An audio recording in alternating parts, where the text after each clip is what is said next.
All right, we are here and we are ready for mess. I hope y'all are ready for mess. We are going to be talking ship, drama, twists, turns. That's right, we're here to talk about Exo Kitty Season 2. I'm very excited for this one. Exo Kitty was actually a surprising hit for us when we we did it very early on in the podcast, and it was one of our better viewed episodes. So hopefully it does well on the YouTube end of things. And also, like, I see we're not doing as well on Spotify, and that's fine. But shout out to the YouTube people. Y'all are really coming through. YouTube, y'all are showing us a lot of love. We appreciate it. Even if you are silent viewers, you know, we would love to hear from you guys comment-wise, but we do just appreciate the views and the support. Oh yeah, indeed. Yeah, because last time I checked, the Creatures Commandos episode was doing well, and so far a lot of our videos have like consistently broken the double digits, which is great for an itty bitty channel like us. So we really appreciate all the baby steps. So wanted to get that thank you out of the way. I'm very excited to talk about this show with the guys, and this is one of the first shows in a while where we actually like watch this all together as a family. It's been a long time, mostly because it's cold as fuck, and I want to watch TV in the warm embrace of my blankie instead of sitting at my chair.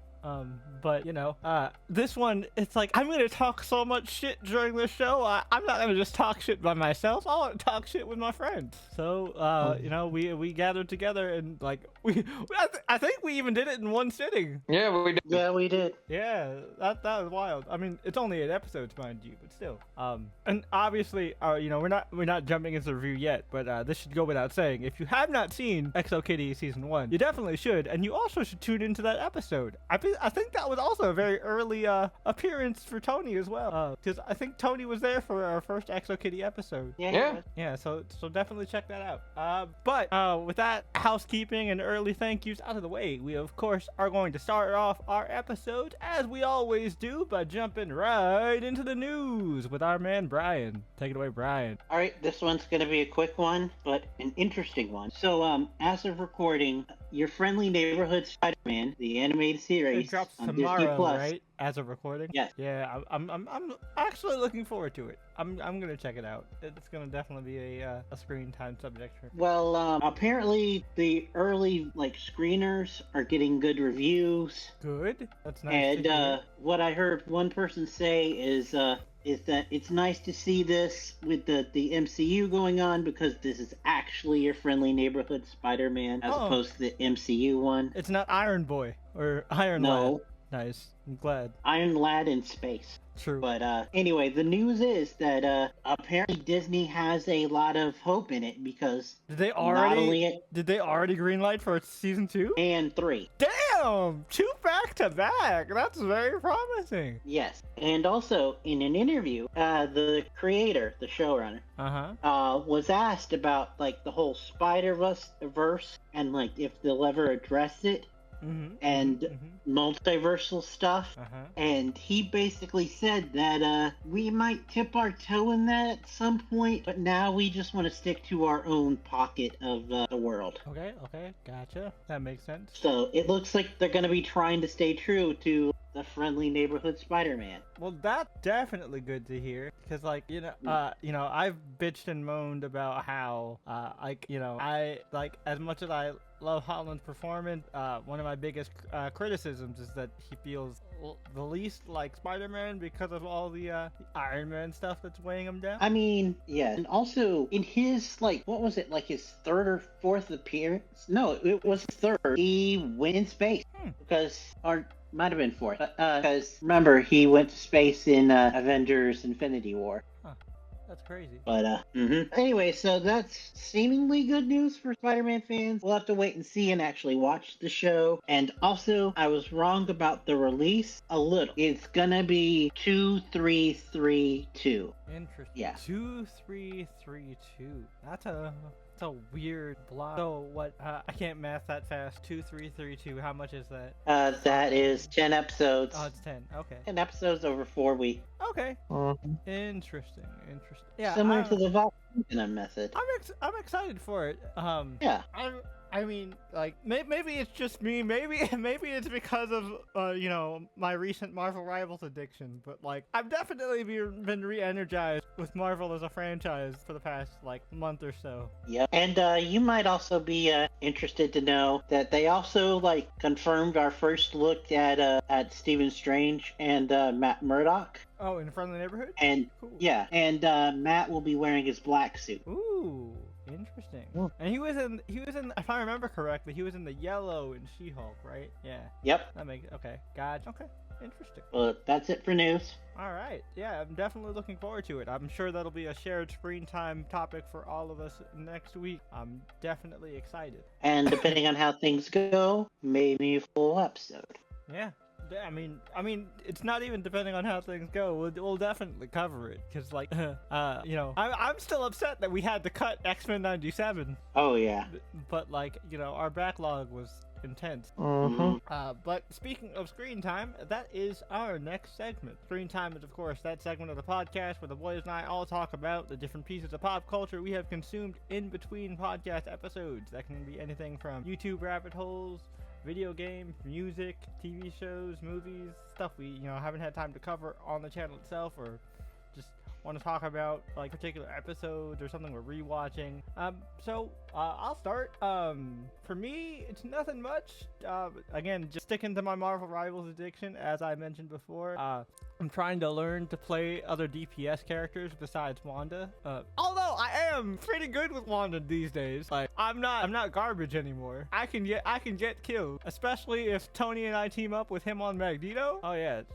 Shit can get crazy. I'm not gonna say I'm like good. I'm not gonna say I'm like competitive ready with Wanda, because I don't think Wanda is really competitively viable. But on quick play, I can go off on quick play. But I'm learning Moon Knight. I was learning Iron Fist, and he was fun, and I'm still gonna try to learn him on the side. But like, Moon Knight seems a little easier, rhythm-wise, because he has a pretty straightforward kit. It's just random shit go burr. I'm sure you guys have seen the panel and the meme. It is random shit go burr. It's so much fun and so simple. And he has a really cool Battle Pass skin that I still haven't unlocked because I haven't really touched that page. But I've kind of been skipping around on the different pages. Dude, it is great. Yeah, it looks really cool. I'm excited to learn Moon Knight. He's been a pain in my ass, like, on the other end of the team. So like, learning to play him, I think, will be fun, and just getting to moon people and laugh at their faces. And yes, I said it that way on purpose. It was the funniest shit. I mean, that's what we yell on stream whenever it happens. It's like, oh no, it's the moon. I've been mooned. It's really fun. Don't worry, Brian. Like I said, once you get a controller, you will be in on the shenanigans with it. Unless you want to learn keyboard and mouse, which, oh god, no. Given our similar levels of hand-eye coordination, I would not recommend it. And unfortunately for you, due to your lack of hand-eye coordination, it'll probably bar you from playing your favorite character. Oh yeah. Because as nasty as Hawkeye is, he is a headshot required character. Yeah. Oh, absolutely. I tried playing as him. Yikes. Yeah, so, you might have to be Team Wanda with me, my guy. Play Wanda, play Cloak and Dagger. There are several characters where you don't have to aim. Wanda, Cloak and Dagger, Luna Snow. Well, Luna Snow, you have to aim the snowball, but you don't have to aim for her primary fire. You could do all that. But yeah, we'll get there when we get there. YouTube rabbit hole wise, nothing crazy. I did see a great Comic Drake video where he traveled to Japan and talked about how Japanese people perceive the Western comic scene. It was really interesting. Yeah, I was thinking about looking into that video. It's a great video. He talks to a lot of people. He talks to some employees at local comic shops, and like some interesting stuff that he mentions is that, like, apparently, like, Japanese comic fans do not have the same kind of like apprehensions that American comic fans do. Because I'm sure you've all heard this before, if you're a comic fan. A lot of people who aren't accustomed to comics are kind of intimidated by it because of they believe it has like a big barrier to entry, because you see those high issue numbers and you're like, well, I don't want to jump in if this is like issue 237. Apparently, with Japanese consumers for Western comics, they will just pick up any random issue and just read, because a lot of the habits that they pick up, especially if they are accustomed to reading like the shonen,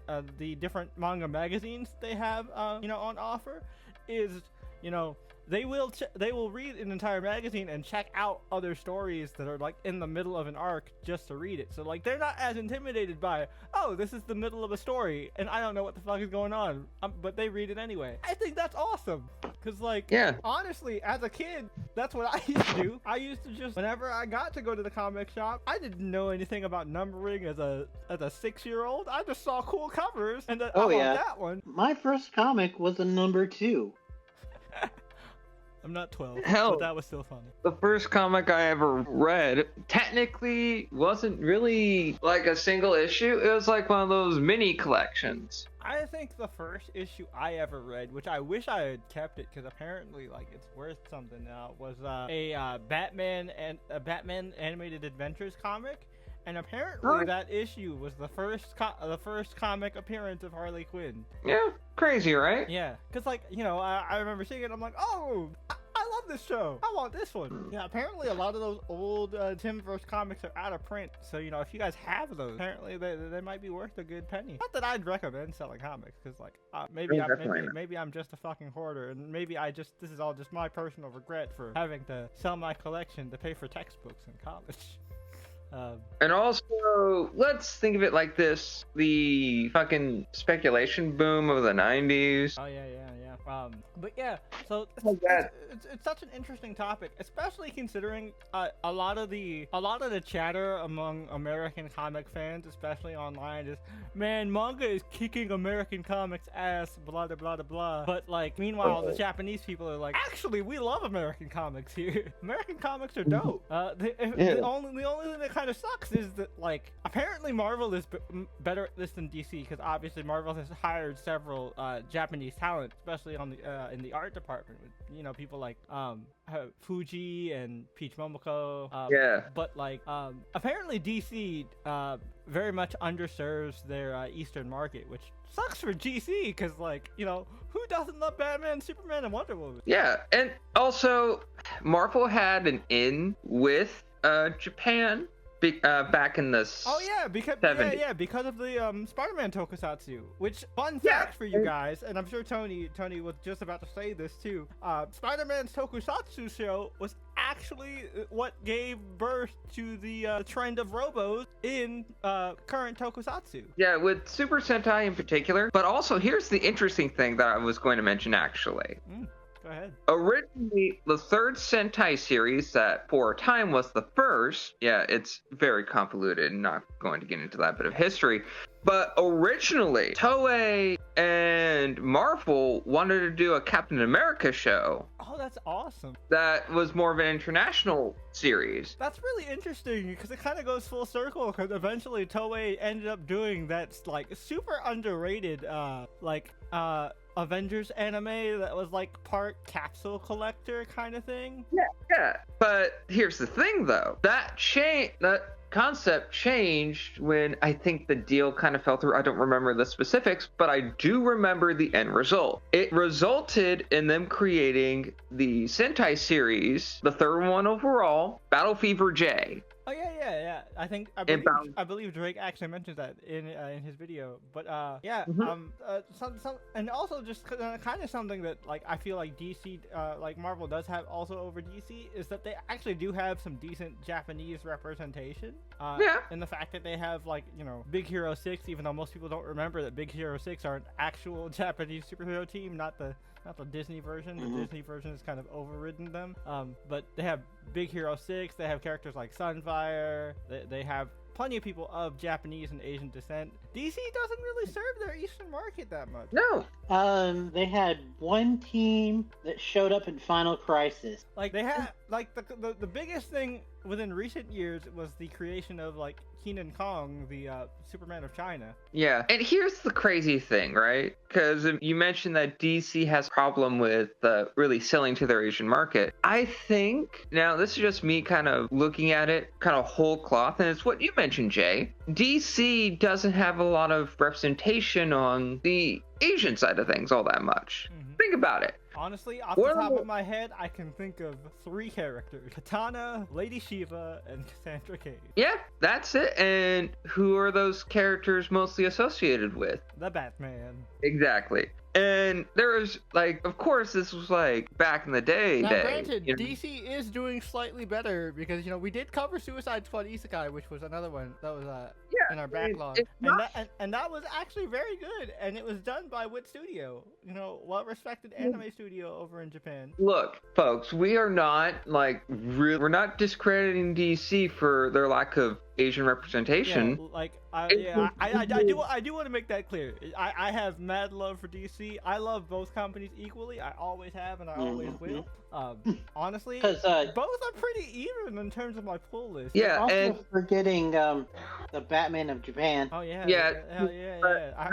Batman Inc. does have everybody in every country. That's true. Yeah, the point I was trying to get at, Brian, is that most of the characters that are of Japanese descent are somehow, or any sort of Asian descent, are somehow related to Batman. I mean, to be fair, Bruce is as big of a weeb as Logan is in the Marvel universe. Bruce is a massive weeb. When you really think about it, he's got the ninja glove, he's got ninja training, he's an expert martial artist and swordsman. He traveled to Japan to train. Dude is weeby as fuck. I know, and one of the funniest things to me, at least, that out of the people who train him, and I know the Nolanverse really played with this idea, how an immortal, in quotes, Middle Eastern man who leads in a skill. He has. Why does a Middle Eastern guy have a massive group of ninjas? That feel like some wires were crossed here.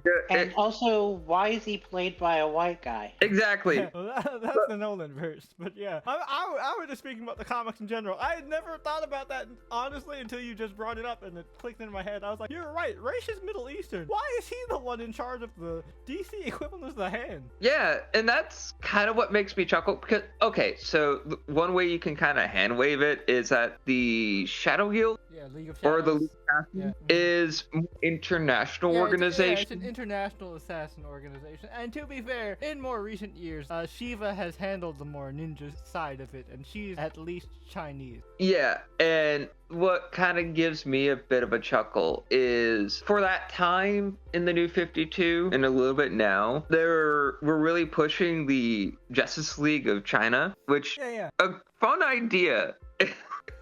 That's actually where Kenan Kong was created. Yeah, it was actually a very cool concept.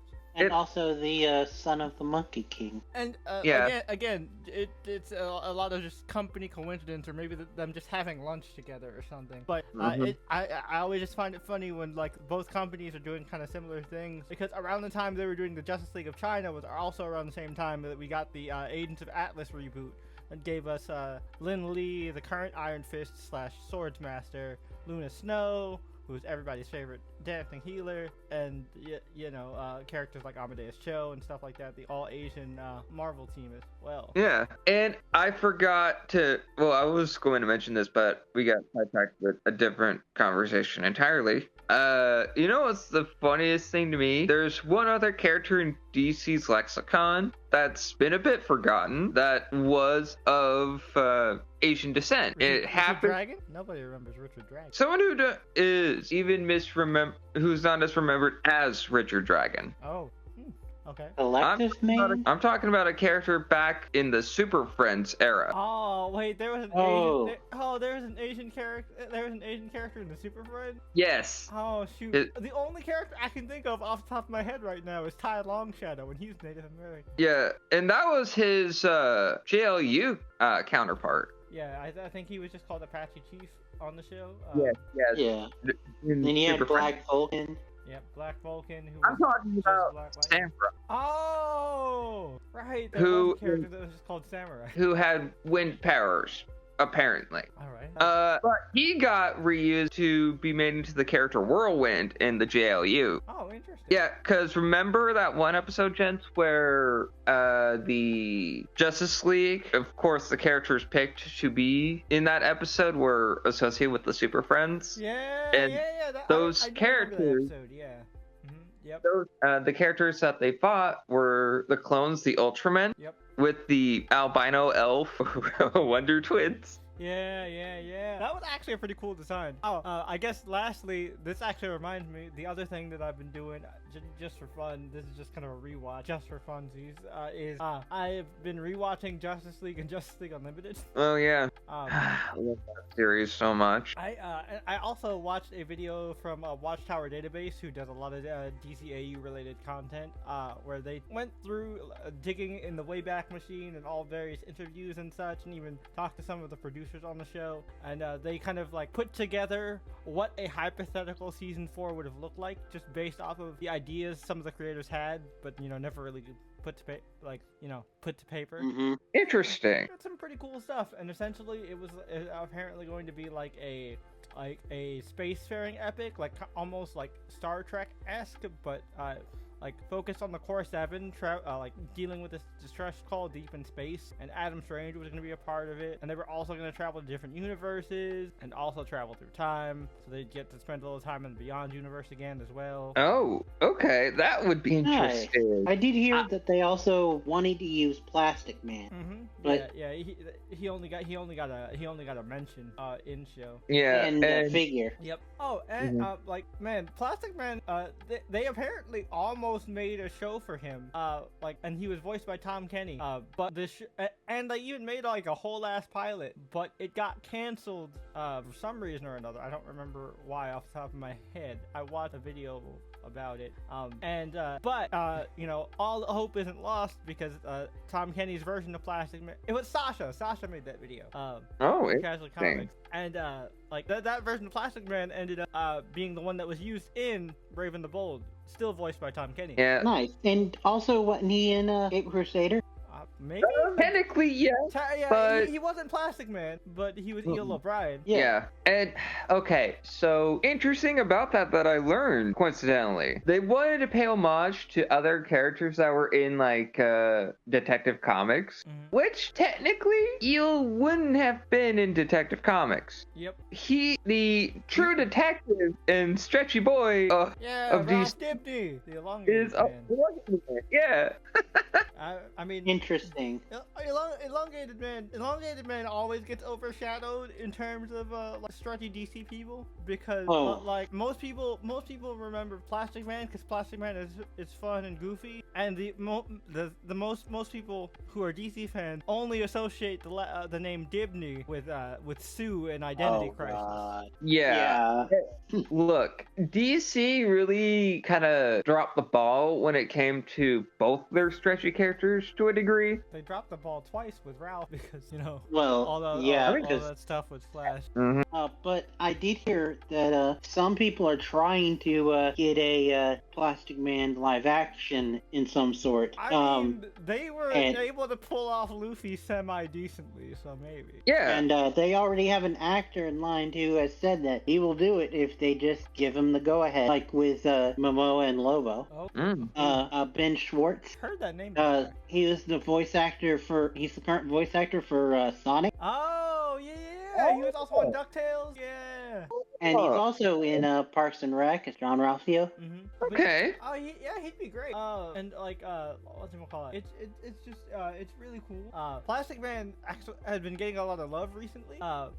In the comics, he actually had a Black Label book that was like almost like a body horror type thing. It was. Oh yeah. Shit was wild. It I've watched was videos about that. Yeah, from what I understand, that Black Label series is a Plastic Man is dying story, and he's trying to figure out. Plastic Man is dying. He's trying to help his son, because obviously his son inherited the same condition. So he's like, man, I gotta figure out this condition so that my son doesn't end up the same way when he gets to my age. Fuck. And I'm like, nobody is taking him seriously because they're so used to him joking around. But this time they're like, oh, they don't actually take him serious when he's being serious. And dude is like literally melting. Oh my god, it's some freaky shit. And he led, like, his actions led to the deaths of the Metalmen, which, by the way, poor bastards. Yeah, the Metalmen. Oh, the Metalmen always get done dirty. Detective Chimp.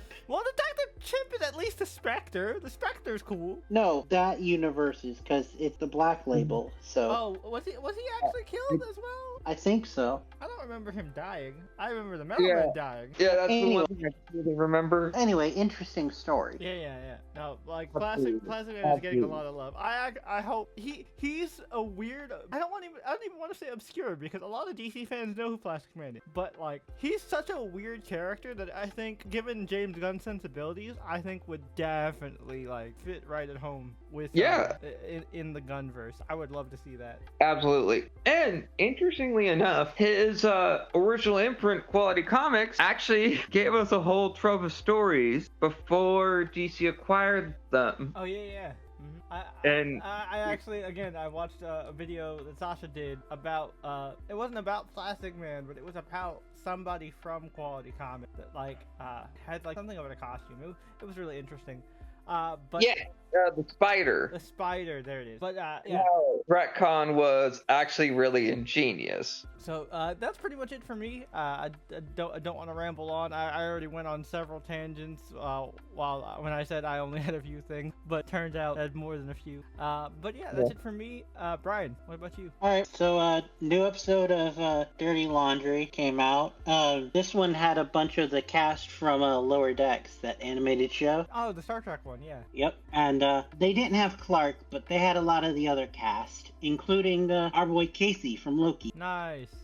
And some of the secrets included who got fired for having sex with their boss. Ooh, messy. Who smoked a joint given to them by a magician. Ooh, is it magic weed? I personally would not trust any kind of drug paraphernalia given to me by a practitioner of the mystic art. Unless it was Doctor Strange. Doctor Strange probably has the good shit. I will just say that, don't want to spoil the whole thing, but they got so fucked up that they called 911. I'm just saying, like, if I had the opportunity to get high with a fictional character, I would totally choose Doctor Strange. Oh yeah, makes sense. And the last one, who almost killed Harrison Ford? Oh damn.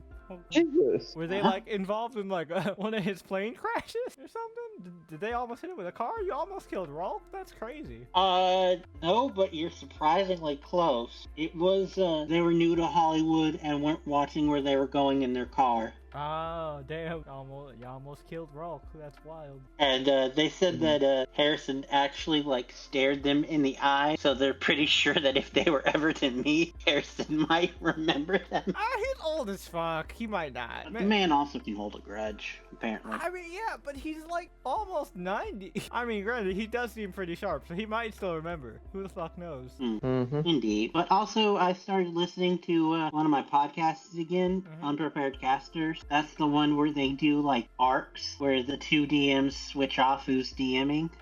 And this one, they actually did. This arc is called the Aurora Protocol. It's they're playing Starfinder, and it still is set in their like homebrew fantasy world, just like thousands of years in the future. That makes sense. And basically, they said that in their session 0, they all agreed upon that the overall like vibe of this arc is telenovela meet eldritch horror in space. Interesting.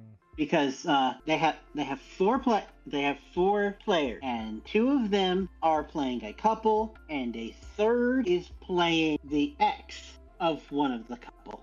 Ooh. Yeah. Interesting. And then the 4th is just a stowaway goblin named Pickle. All right. I can't help but laugh and be slightly terrified when I hear that because I think of the caveman. Yeah, that man is Jesus. But, I'm almost done with it, and I am really liking it. It is genuinely horrifying at times, and also very messy, very funny, and overall a good time if you like podcasts. Okay. And then lastly, I actually watched actually binged a show that wasn't for an episode. Nice.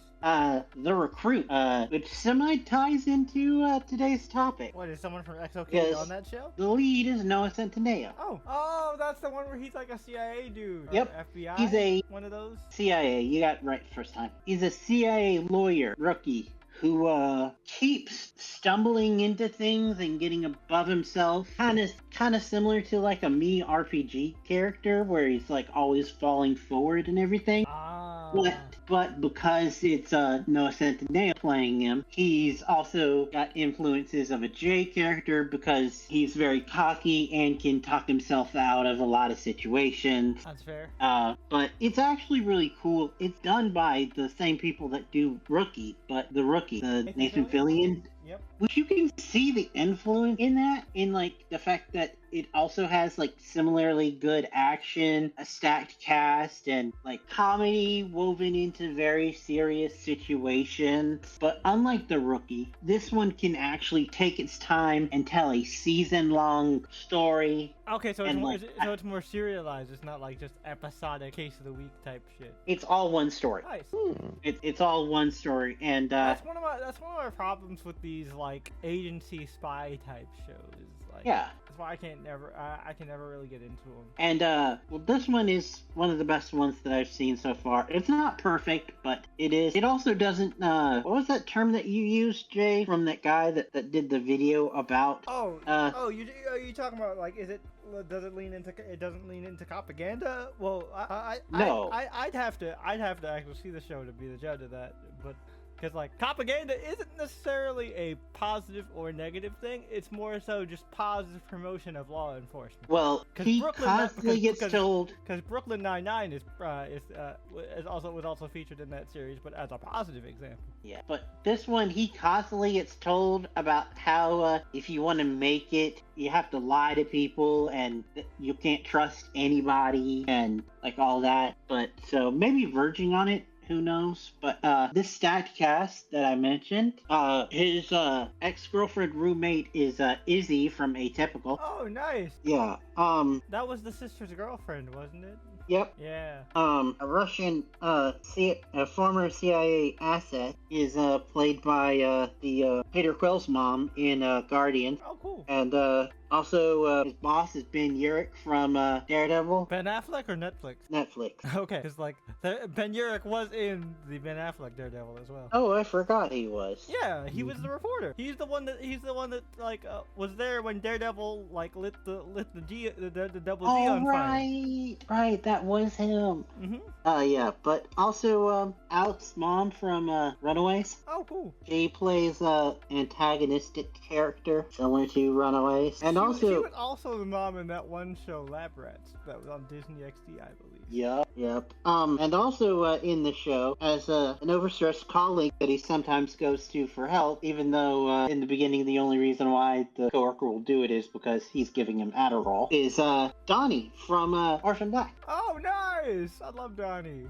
Oh yeah, his character's great. But it's very intense, very good. Like I said, it's got all of the like good parts of The Rookie, but not a lot of the bad parts. I honestly think that this, even though this show is not perfect, and overall out of 10, I'd probably give it like an 8 or so, I would still say that I prefer this over all 6 seasons of The Rookie that I've seen. I mean, to be fair, that's pretty huge considering that you invested 6 seasons worth of watch time into that. So. Well, I was also going through COVID and just needed something mindless to watch. Oh, that's fair.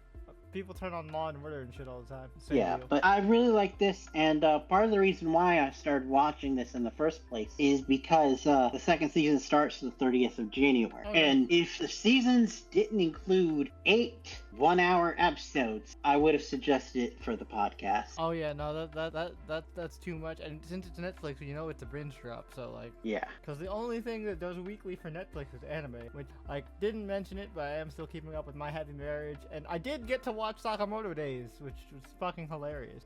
Which, by the way, I saw it too. Nice. Well, what else did you see, Tony? Because that's done for me. All right, perfect. Well, I too saw Sakuma. It's hilarious, just a really entertaining little anime. And if we had the chance to, we probably should cover it at some point, Jay. Oh, yeah. For if it's podcast worthy, you should probably check it out too, Brian. No, we're definitely covering Sakamoto Days for the podcast if there's room in the schedule, because like. Yeah, because I mean, like because we did several anime last season. The only thing that would just be a you me thing would be Strange Fake, and that's only because like we don't need to bog down Brian with a fucking dissertation on Fate lore again. Yeah, that's like probably that's like that Brian would end up reacting like how you did when Brian tried to explain the lore of Once Upon a Time. And by the, what was it, 5th season? It was 6th. You were literally. It was the 6th season where he fell asleep, because it was like when we recorded a couple weeks ago. Yeah, that was like the 5th season. Was it the 5th? I thought it was the 6th. My bad. Yeah, because I remember it, because Haley said that they've got 2 more. Oh, right. Jesus.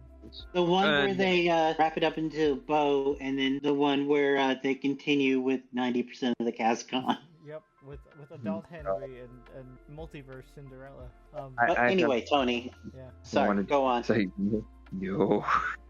Also, continuing to look into Sasha's videos, and DJ, I'm pretty sure that you do, but you know she did videos on Astro City. Oh yeah, I love those.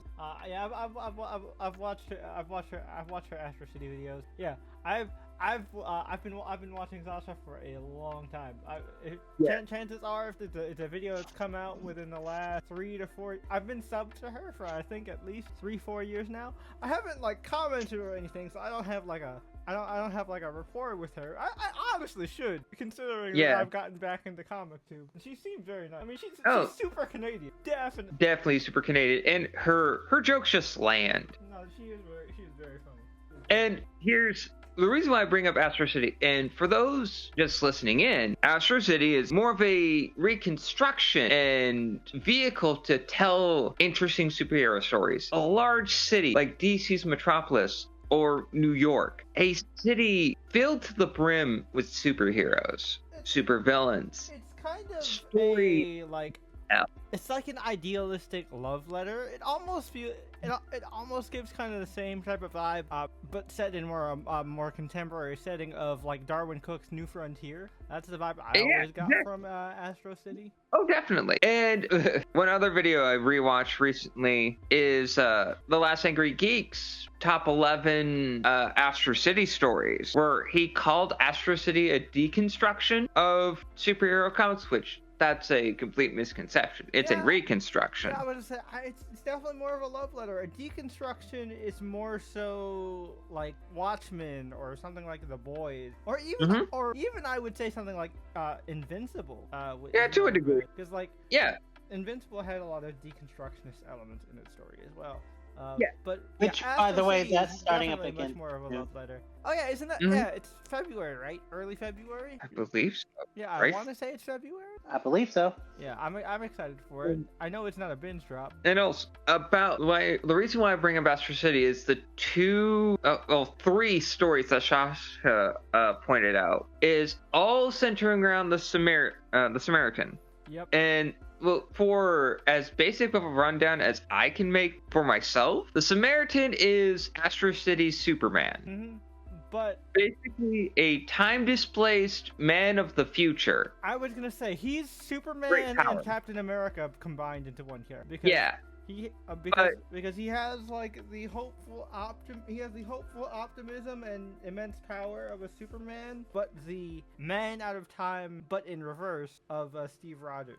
Yeah, and that's only like one element of Steve that I see in the Samaritan. A lot of it, most of the story surrounding him is basically just a good person, an individual so modest in his way of life that he's just overwhelmed, which mood, dude, because the first story of Astro City is basically him just counting the seconds of him just saving the day throughout his daily routine. I know one of the other ones. I know one of the ones Sasha covered was like his date with the Wonder Woman equivalent.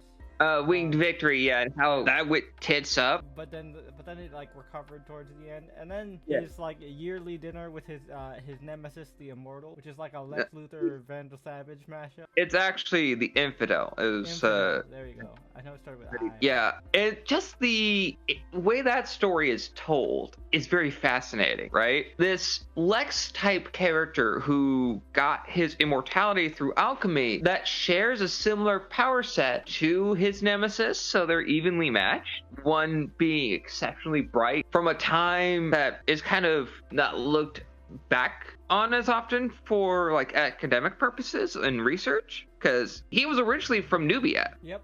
The Infidel was. And he was brought up in such a way that he came up with his mindset, his ideology, because of the way he was treated, and he basically saw it as a way of transforming himself, seeing that society shouldn't have free will, this stuff, typical villain stuff, but he sees it from the perspective of Yep, because free will. Because throughout time, what men have done with it, because throughout time, he was also enslaved, and he's seen his own people enslaved, and how that's jaded some people. It's very the Infidel has a lot of shades of a lot of interesting nuanced comic villains that we see. Like the story that Sasha talked about is once a year he has a truce dinner with the Samaritan, and it very much reminds me of like a Vandal Savage.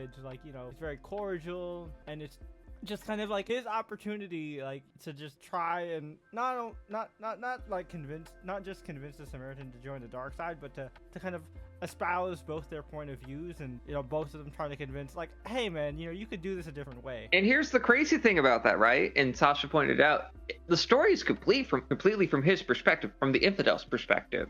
And at the tail end of the story, the Samaritan himself thinks, oh, I probably got through to him this year. If I didn't, it's always next year. Yep. And I think it's a great way to kind of show the Clark and Lex dynamic in such a way that they're so similar in power set, the Infidel and the Samaritan are, yet they still can't see eye to eye because of ideological reasons. And I think that's a very fascinating thing to say. Mm-hmm. I mean, also Superman brought that out when Lex finally got to try the serum and got to experience the world how Clark sees it, and it finally made him understand. Oh, absolutely. And I think telling those kinds of stories with reconstruction of characters is a lot more fascinating. Mm-hmm. It's part of the videos talking about Astro City made me really love Astro City. Some interesting videos that I would recommend for you, Tony, from that Sasha has done. She has a whole series talking about this really underrated, often forgotten small series that I believe it was Alan Moore did, called Tom Strong. Oh yeah, I think much I heard this classic sci-fi adventure boy type thing. It's very similar to your Johnny Quest almost. It almost feels like one of those Hanna-Barbera science cartoons. Yeah, and I saw videos in the past talking about Tom Strong. Mm-hmm. Very fascinating series there. But one thing that I have to comment on is Sasha's most recent videos talking about Element Woman. Oh yep, I saw that one. Urania Blackwell in her return. Yeah, and how nowadays she's back? Space Marine. I don't know how to feel about it because that Sandman story. Wait, spoilers? Because I don't think this was in season 1. It's probably going to be in season 2. No, wait. I think it might have been in season 1 because it's very early in the Sandman series.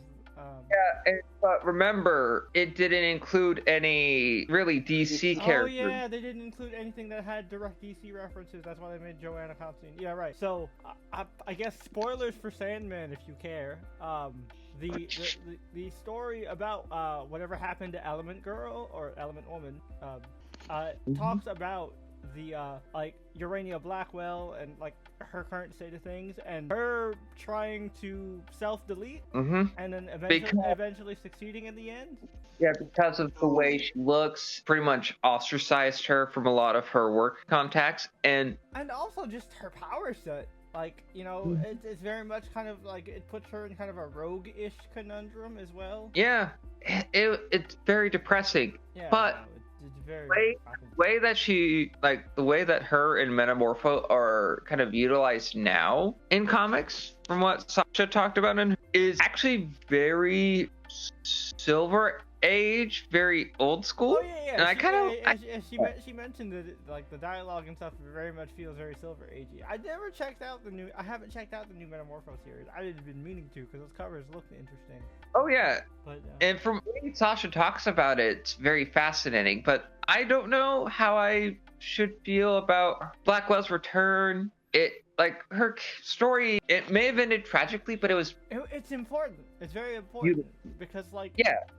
It also just kind of shows again that, you know, like, you know, we talked about this in the Sandman episode, that some people welcome death, and yeah, it's fucked up that she deleted herself, but like some people, like, honestly just need that release. I'm not glorifying self-deletion in any way. Oh, absolutely not. Disclaimer.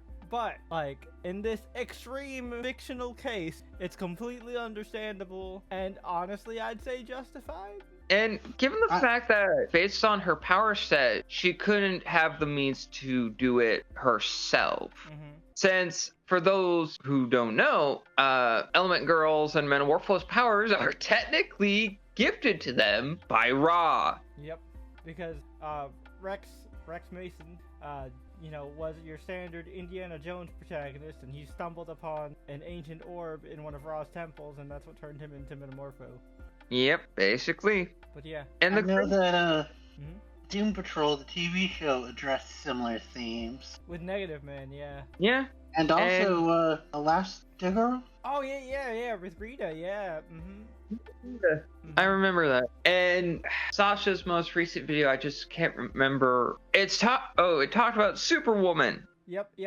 But not Lois or Lana. It was the Superwoman from a novelization of Superman 2, the movie. Yep, and how she was implemented in the comics that basically kind of became very. Yeah, it was also a weird implementation of like a bootstrap paradox type thing that didn't make my head. Yeah, I mean, yeah, it's like, think of it like this. So to break it down like succinctly, she's a history professor in the future, right? And so like they celebrate this holiday called Miracle Monday, but yet nobody knows the origin of Miracle Monday, and so. Since she's a history professor and they have time travel technology, she petitions her school like, "Hey, can I use a time machine so I can figure out the origin of Miracle Monday?" And they're like, "Oh no, yeah." They're like, "All right, bet we've all wanted to figure this out." And also, Miracle Monday was the first appearance of this mysterious hero, Superwoman, who was never seen again, who assisted Superman in fighting this dude, King Cosmos, and so. Yep. She essentially used her information. Well, at first, she thought it was like Lois Lane or one of Clark's other loves. So she was like, or his cousin Kara. Yeah. But like, it turned out it's not all of them. And then she's just like, oh, wait a minute. If it's not them, it might be me. I know all this information. And so she used her her knowledge of the events to basically let the events play out. It's like Harry Potter time travel, basically. Yeah. To where like you can't change events. If you traveled back in time, you were supposed to travel back in time type thing. Yeah, it's that kind of like time travel rule where you, for some reason, didn't realize you. Yeah, you don't realize that your future self was the force that made you travel back in time in the first place. Yeah. Well, Grandpa. Well, it's nothing like because he was always going to be his grandpa. I mean, yeah, but you know, this didn't involve incest, but it did involve like Jimmy Olsen getting the wrong idea, and feeling like Clark was stealing the girl he was into. Which is funny because she is a descendant of Jimmy Olsen. Yeah. The talking about. Which is why the girl was like, "No, Mr. Olsen, I'm not interested." Like her comic appearance. Yeah, she's got red curly hair and everything. And it's just like, oh, yeah. Okay, she did not want to be Fry. Good for you. Yeah, good job. I can't remember your name. I think... It was Clarissa something. Yeah. And it was Explains it all? Well, she did explain it all. At least everything in pertaining to Miracle Monday. And also the stupidest thing in this story, at least to me, which I find hilarious, like the comic itself that introduced her in comic form was basically paying winks and nods to the novelization, which is amazing. And also how she basically got Clark in trouble with Jimmy. Yeah, it's because, like, her and Clark know each other because, like, she basically came clean to Clark. She's like, "Oh, you're Superman. You've dealt with time travel before with the Legion of Superheroes. You're cool with this. So I'm just gonna tell you, hey, I'm from the future, blah, blah, blah, blah." Like, okay, cool. I know how this works. So she'd be pulling Clark aside into, like, closets and coat rooms. Making man jealous, Brian. Jimmy kept thinking they were going off to bang or make out.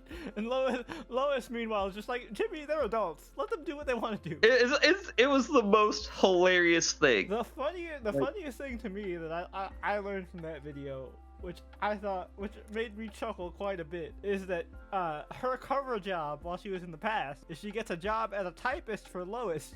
Yes, and how she does her job is she cheats basically. Yeah. So she has pre-printed copies of the articles that she's supposed to be typing out for Lois. Oh God.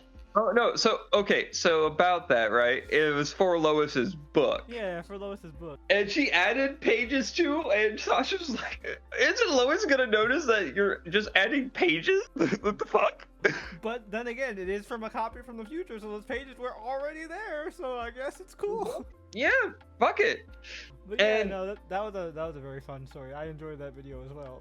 Hilarious. So funny. And I also started, as of recording of this episode here, the girlfriend and I rewatched an anime. Well, it's a rewatch for me and a bit of a rewatch for her because she only saw like the first half of this show's first episode. Okay. It's this funny infotainment anime, Cells at Work. Oh, Cells at Work was the because best. it is on Netflix now. Cells at Work is Code Black also there? Code Black is awesome. Have you seen Code Black? I haven't seen Code Black, but Brian, you won't understand this fully, but Jay, wasn't Funimation the ones who dubbed Cells at Work? Yeah. When it was airing? It was, because they had a lot of Dragon Ball One Piece voices there. They had an English version of the OP. What? An English version of the OP? Oh, I have to check that out, That's cool. Yeah. But yeah, Code Black is essentially, like, if you remember, like, the influenza or cancer episode, it's just that for every episode. Yeah. It's a more action-focused Cells at Work, where they're actually, fighting diseases and shit. Yeah, because the whole premise of Cells at Work is it's a basically think of Osmosis Jones, if you remember that animated series from the WB, but take it a little more seriously because they actually give you like medical fun facts. Yeah, and the main series of Cells at Work is in a young, healthy body, where Cells at Work Black is in a diseased, decrepit body. Yep, it's a sick elderly person. I don't know if they were a male or female, so we're just gonna say elderly person. Yeah, and apparently they wanted to make things fun and entertaining in Cells at Work Black and made all the white blood cells big tittied muscle mommies. Yeah, it's fun. It's fun. Entertaining as hell. Hilarious. And also, the girlfriend was so entertained by the platelets. I mean, they're adorable. They're so fucking cute. I know, right? Just adorable. It's okay.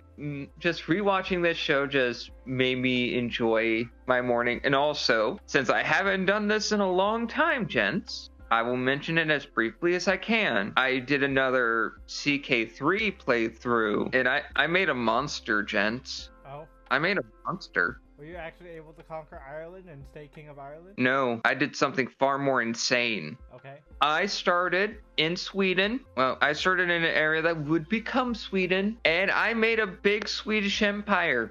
Nice. You want to know how big I made this thing? All right. So, you picture normal Sweden, right? Okay, yeah. Just add all of Norway, Denmark, a bit of the northern part of Europe, all of the British Isles from Britain, Scotland, and Ireland, Brittany, or better known as like that elbow part of France. Yep. Mm-hmm. And a little bit of lands in Greece. Nice. That's impressive. Good shit. And as of recently, a chunk, like a small chunk, in mainland France itself. Oh, nice. Yeah, my Swedish empire is big. Also, reformed the Asatru faith, which, for those of you not in the know, that's basically the Norse belief system. Yeah, the trick is, in order to be a feudalized society, you would have to have an organized religion. Yeah, that makes sense. And with the Asatru, like, if you want to, like, make an organized faith into an organized faith, you would have to, like, take over holy sites, or you personally have to have certain holdings in a certain number of holy sites in order to actually reform the religion. Mm-hmm. And it takes piety to actually do that. It was an interesting mechanic. I attempted it with paganism. Didn't really take. Yeah, I believe the AGOT mod has something similar with where you can you can take over like Roloris territories and convert them to the Faith of the Seven and such. Yeah, that's a base CK3 mechanic, and I think is a very interesting mechanic that I never got the chance to fully play with until recently. And holy shit. Pun intended. Yeah, having the Empire of Sweden with multiple kingdoms under my jurisdiction, just in my empire, I'm as large as the HRE, basically. Oh, damn. I would be as large as the HRE if they didn't split into 3. Yeah, with Byzantine and all. Yep. Mm-hmm. No, here's the crazy thing. For those of you who don't recall history, the first Holy Roman Empire was formed under Charlemagne. Yep. And after he died, his empire was split amongst his 3 sons. And that's one of the start dates of CK3 in 869, I believe is the start date for that particular one. They're known as the Carolingians, I think is how it's. It's Carolinian. Carolinian is always a distinction when it comes to things within Charlemagne's dynasty. They're Carolinian. Yeah, I'm trying to like pronounce it properly. It's a thing. It's why we have the Carolinas. That true. Yeah, the Carolinians. But having those empires kind of intertwine, like, okay, so the funniest thing to me, I married off I think it was one of my daughters or a granddaughter to be a part of that dynasty. That's why I have a chunk of friends. Nice. That's cool. It's small, but hey, I'm trying. You're getting your Charlemagne on. That's dope. No, I'm glad to hear that you finally have a successful run after all your starts and stops. And I'm also getting pissed because, like typical big families and also the products of concubine, you have a lot of children. Yeah, that's fair. Well, at the very least, since you're controlling most of like Northern Europe, you don't have to deal with raider problems. Well, I had a little bit of a problem with that because someone wanted to get uppity and I had to beat the shit out of them. Well, you know. I played no achievements because I really don't care because I just want to have fun. My first player character for this particular one didn't die until he was 93. Good for him. I mean, he got disfigured as hell. I mean, but if you make it to 93 and don't get disfigured playing CK3, you're cheating. Also, I'll explain it like this. This poor man is one-legged, one-eyed, disfigured. He has to wear that funny mask. Mm-hmm. He was just there, existing. And he was able to not only be called the Blood Father, because I put all of the like beautiful, genius, Herculean traits on. Yep. Because of course I have to, because that's fun. I was able to consecrate my bloodline to make him holy. Nice. I was finally we, able we, to we, do. we were I remember when we were focusing on our Targ run, we were trying so hard. We were trying so hard to get our Targ line consecrated because we needed all those traits. Believe me when I say this, Jay. Arya fucked it all up. Yes, I, through like sheer dumb luck, and just kind of entertainment purposes, my bloodline of these Swedes are basically related to a saint, and it's hilarious. Nice. A saint of the Asa True Faith. And the best part, because I didn't even mention the name of my dynasty. Okay. Even though it's not technically a Swedish surname or anything, I just did it for fun. They're Odinsons. Nice. It fits the motif. That's dope. Yeah. And it sounds boss as fuck. Oh, and it's great, because you want to know who I named my first player character. His name is Balder. Nice. And it's Balder not ending, it's spelled Baldur instead of an A, where the U would be. That's apparently one of the alternate spellings for it. I've seen that's what's used in Baldur.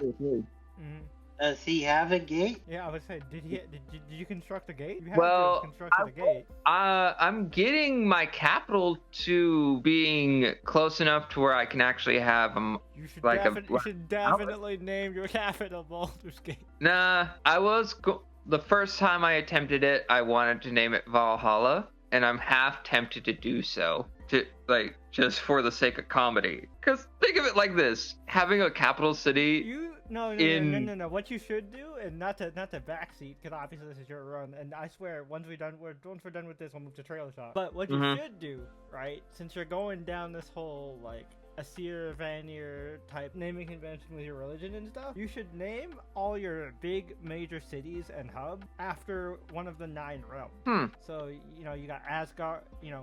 Instead of Valhalla, Asgard is your capital. And you got Midgard, Vanaheim, Hohenheim, Niflheim, Svartalheim. Huh. I haven't thought of that, Jay. You gave me an idea. Because my kingdom capitals within my empire need strong capital cities. Well, there you go. Yeah, I mean, I've also been reading some Thor, so that shit's been on the brain. Well, and also I'm open to fun ideas, because you can get in this too, Brian. You can give me funny ideas. I don't have any beyond Baldur's Gate, but any idea? Yeah, we'll definitely discuss it just in regular chats, because I feel like we've spent a good chunk of time in Tangent Town. But keep most of this in. Keep most of this in. Just edit out the pauses and stuff, but keep most of this in. Absolutely. I feel like people still enjoy our tangents. And if not, you can just skip through it with timestamps. It's okay, people. You won't hurt our feelings. No, absolutely not. Because these are niche things that all of us get into. Yeah, especially when it comes to CK3. That's something that's literally just a me and Tony thing. And Lord help you if we ever decide to go back and do another Targ run, because man. Yeah, and Lord help us all when the new computer that I still need to look into for my tax returns, when I start my own mega campaign, oh Lord baby Jesus help us all. Oh yeah, that's gonna be a lot of stops in Tangent Town. But now that we are departing from Tangent Town, it is time to finally get to our final segment before the main topic, which is, of course, Trailer Talk. Trailer Talk is the segment of the podcast where our boy Brian has gathered together 6 brand new trailers, as of the recording of this podcast at least, and we will, through the magic of editing, take a quick pause, react to them, but it won't feel like any time for you, because we will come right back and give you our rapid-fire thoughts on these various trailers. YouTube people, you know where to find it. The link to that playlist is in the description. Spotify people, we will just describe the trailers to you, or Tony can just kind of leave a small bit, a small list of those trailers in the timestamp description thingy that he does. Do with that what you wish, Spotify people. I know we don't have as much of an audience over there, so I'm mainly talking to YouTube, the YouTube fam. But yeah, we will be right back. Until then, please enjoy this word from our currently non-existent sponsors. And we're back. Once again, another unintentional horror-esque theme with trailer talk. Brian's just in a thrilling mood recently. Yeah, he's just that time of year. January. Brian's just... I get late January, early February. I mean, yeah, I guess. But none of them are bad. None of them are bad. All of them are pretty interesting. Where do we want to start? Well, if we start chronologically according to the playlist, Gross Point Garden Society. Yeah, Gross Point Garden Society. That looks fun. As you said when we were talking about it off mic, it feels like adult Pretty Little Liars, and it has a really good cast. It has It has that one chick from How to Get Away with Murder. It has Amy from Brooklyn Nine-Nine. Yeah, it has Ben Rappaport. Wait, is he related to Michael Rappaport? Don't think so, but this guy was on The Good Wife. He was Ollie in Mr. Robot. Oh, shit. He was also in Younger, Ozark, For the People. And then also, is Anna Sophia Robb. I did not recognize her. I did not either. Which, for those that don't know, was the blonde girl from Bridge to Terabithia. Yeah. Yep. And she was Violet Beauregard in the Johnny Depp Charlie and the Chocolate Factory. Yeah, the fucking terrifying one where fucking Willy Wonka was basically Jigsaw. And more recently, she was Carrie. Real quick, dead ass though. Like, have y'all gone back in recent years and watched the Johnny Depp Charlie and the Chocolate Factory? Not really. That shit is unsettling. It's almost like Saw, with all the different tests those children face. Oh yeah. But more recently, she was on the Carrie Diaries as young Carrie Bradshaw, and The Act, where she was the best friend. Yeah, she wasn't the best friend. She was kind of a not babysitter, but she was the only friend Gypsy Rose had. Okay, cool. She was more like a babysitter, kind of. Okay, cool. And figured out why this might have a similar vibe to Pretty Little. Oh, don't tell me Marlene King is involved. No, but creator of a similar show. Okay. The creator of Good Girls. Oh, that was the one with Christina Hendricks, Mae Whitman, Rita, and Rita. Yep. Right. Yep. Yeah, I remember I watched the first season of that show, really liked it, and I just never kept up with it. Yeah, but I've heard good things. Oh yeah, same. So yeah, that looks promising. For sure. I might have to actually check this out. Maybe not weekly, but I might just binge it. This might be one we cover for the podcast. Yeah. Maybe. Yeah. It looks interesting enough. Yeah. And it actually seems to have a through line, so it's not like an episodic network show either. Mm-hmm. No. It's a garden club with murder. It's murder. And I guess if we want to stay on the TV train, Newtopia. That's the Korean zombie one, right? Yeah. Yep, on Prime. Honestly, Korean zombie shows have all been fire. Now, granted, we only watched the one. All of Us Are Dead. I don't think Tony was there when we watched it. Cause that was when we watched in the Discord with Darth Edo and David. True. Yeah, I wasn't part of that at that time, though. I don't think Tony was. Yeah, I don't think Tony watched that with us. But that shit was awesome. Go Katniss, or who I referred to as Katniss, who was the archery club girl. She came in clutch. Oh yeah, indeed. Yeah, that show was awesome. And if it's done by the guy who made the Parasite movie, that's gonna be so dope. And I don't know what it is, but Koreans just get it when it comes to zombie related shit. Yeah. Mm-hmm. And unlike All of Us Are Dead, this one seems to have a comedic vibe. Yeah, to it feels more. It has more of a Shaun of the Dead-esque vibe to it, and I like it. It does come off very funny. Mm-hmm. Yep. Also, since it's Amazon, I'm sure they'll have a pretty good dub too. I mean, listen, I know there are sub purists out there, but look, I'm lazy, and sometimes I just want to have something on in the background to watch. So I'm gonna watch the dub. Yep. Also, I told these guys off camera, but an interesting fact about this is The lead female is Kim Jisoo, one of the members of Blackpink. Yep, that's dope. So that'll be interesting. Yeah, I'm looking forward to it. Like, this will be cool to see. And who knows? Maybe this will be like Prime's answer to Squid Game, because Netflix kind of has the K show game on lock. To be honest. Oh yeah. They have so many good Korean shows, bro. Oh, absolutely. Yeah. Like, this show included, technically? Yeah. Would you count this as a K-drama? It does take place in Korea. Yeah, but this one at Netflix, so... It is Netflix. Newtopia? No, I was talking about Exo Kitty. I was When you said this, I thought you were... No.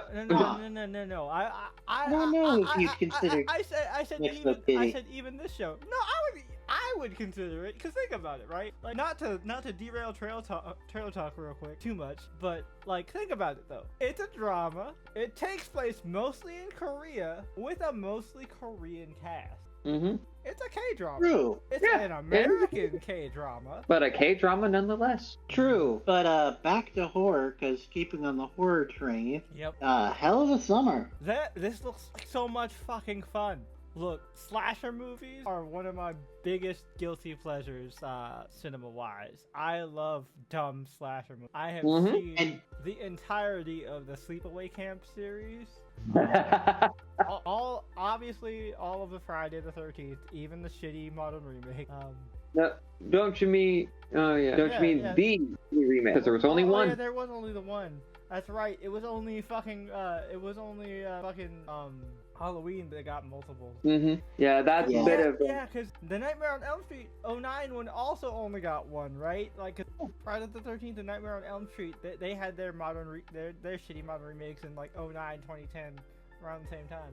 Yeah, and they didn't make another Friday the 13th because there are rights contention for. That's why we haven't seen we haven't seen Jason in anything in years. It's because it's a rights contention issue. That makes sense. But yeah, this looks like a lot of fun though. Finn Wolfhard, I did not know until Brian told us that he not only wrote this but he directed it. That's awesome. Yeah. Good. Yeah, he co-wrote it with a guy named Billy Burke. And apparently him and Wolfhard bonded over Jake and Amir. Nice. If y'all remember that old school internet reference series. Huh. Yeah, and obviously Finn's no stranger to horror.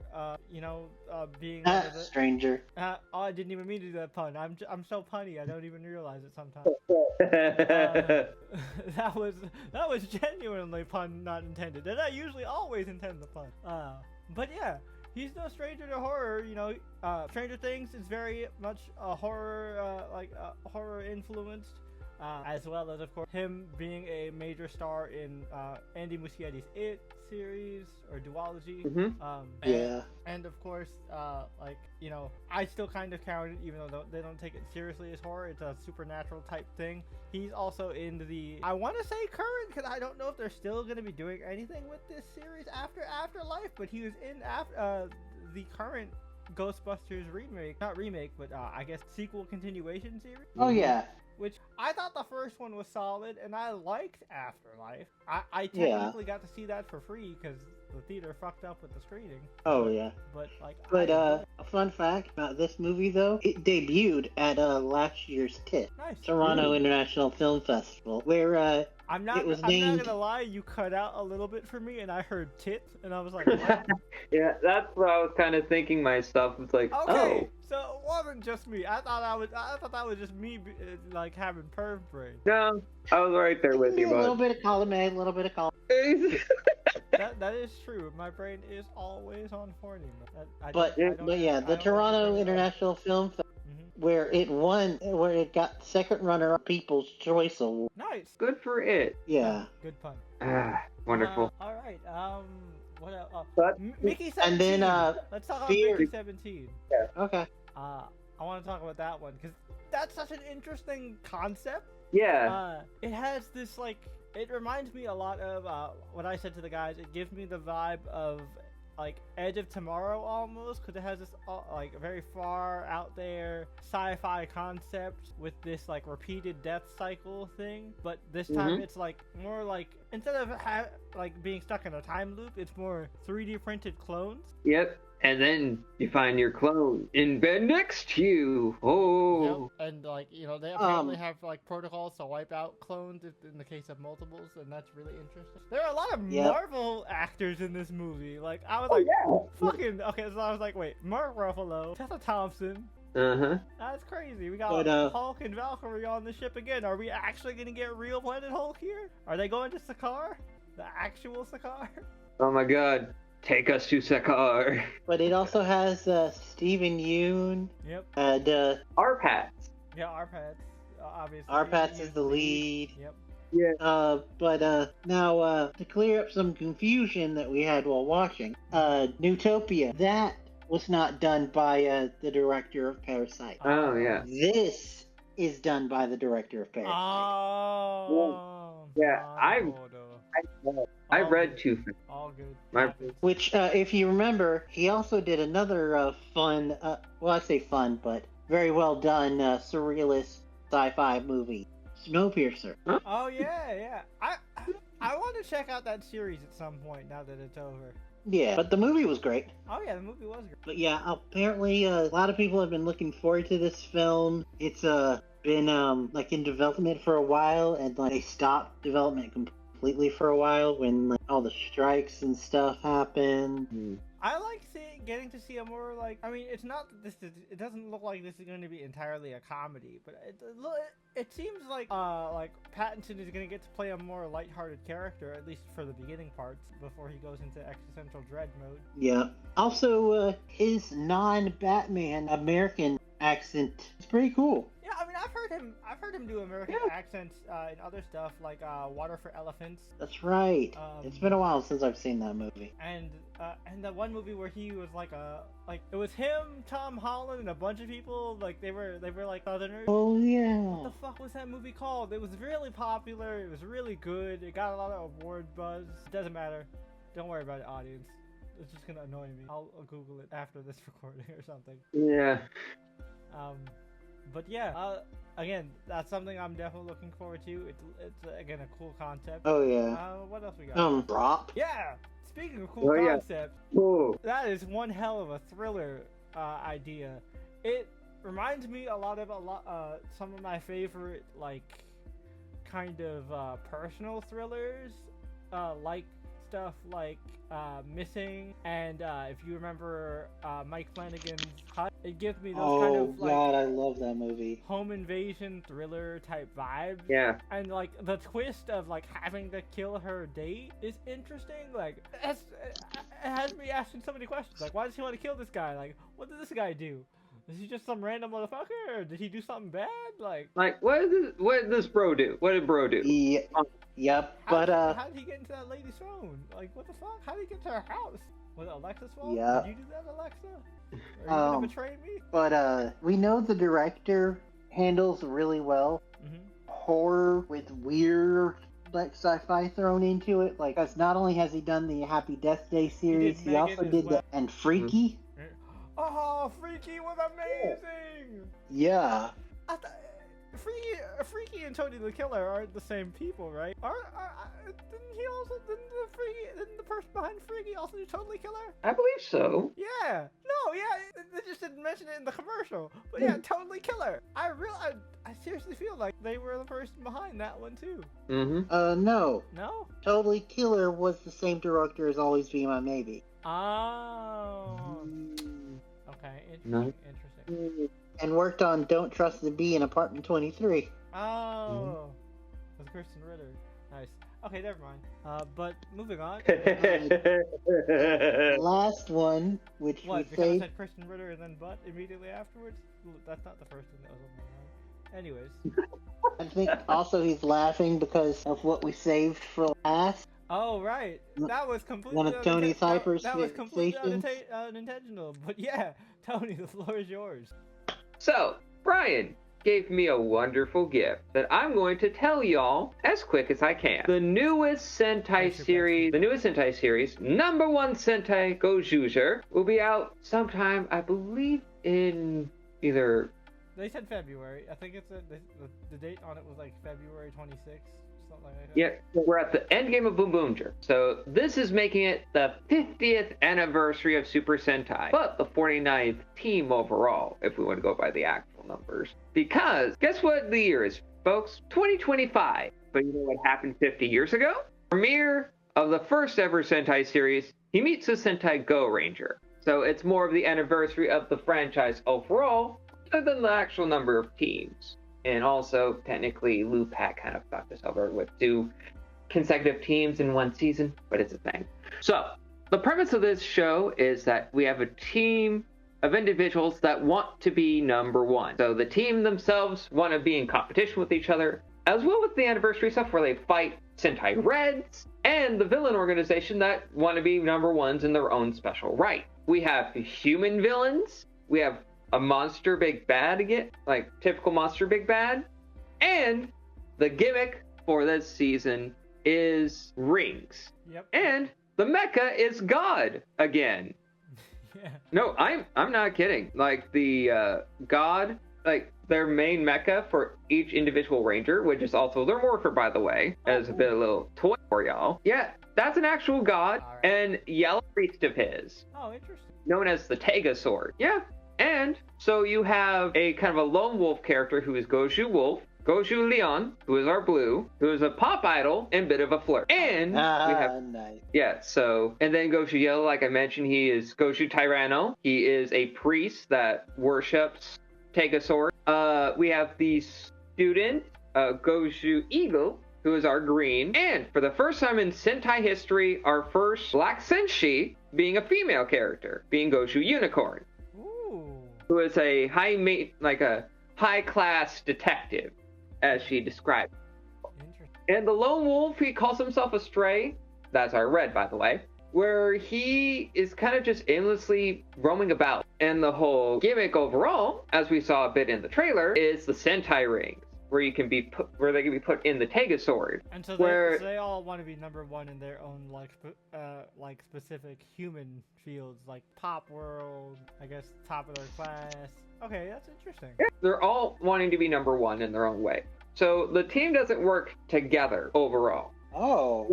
Every character in this series is basically out for themselves. It's a single protagonist. Interesting. Yeah, so I watched a video. I should have mentioned this on Screen Time, but I don't really want to get into specifics, about it. From a great creator known as Zio Agito. Those who love tokusatsu should look at his channel. He does amazing work. But he looked at the press conference for Gojuger, where you can get a lot more of the information in a lot more detailed if you check out his video, because I can't really get into that.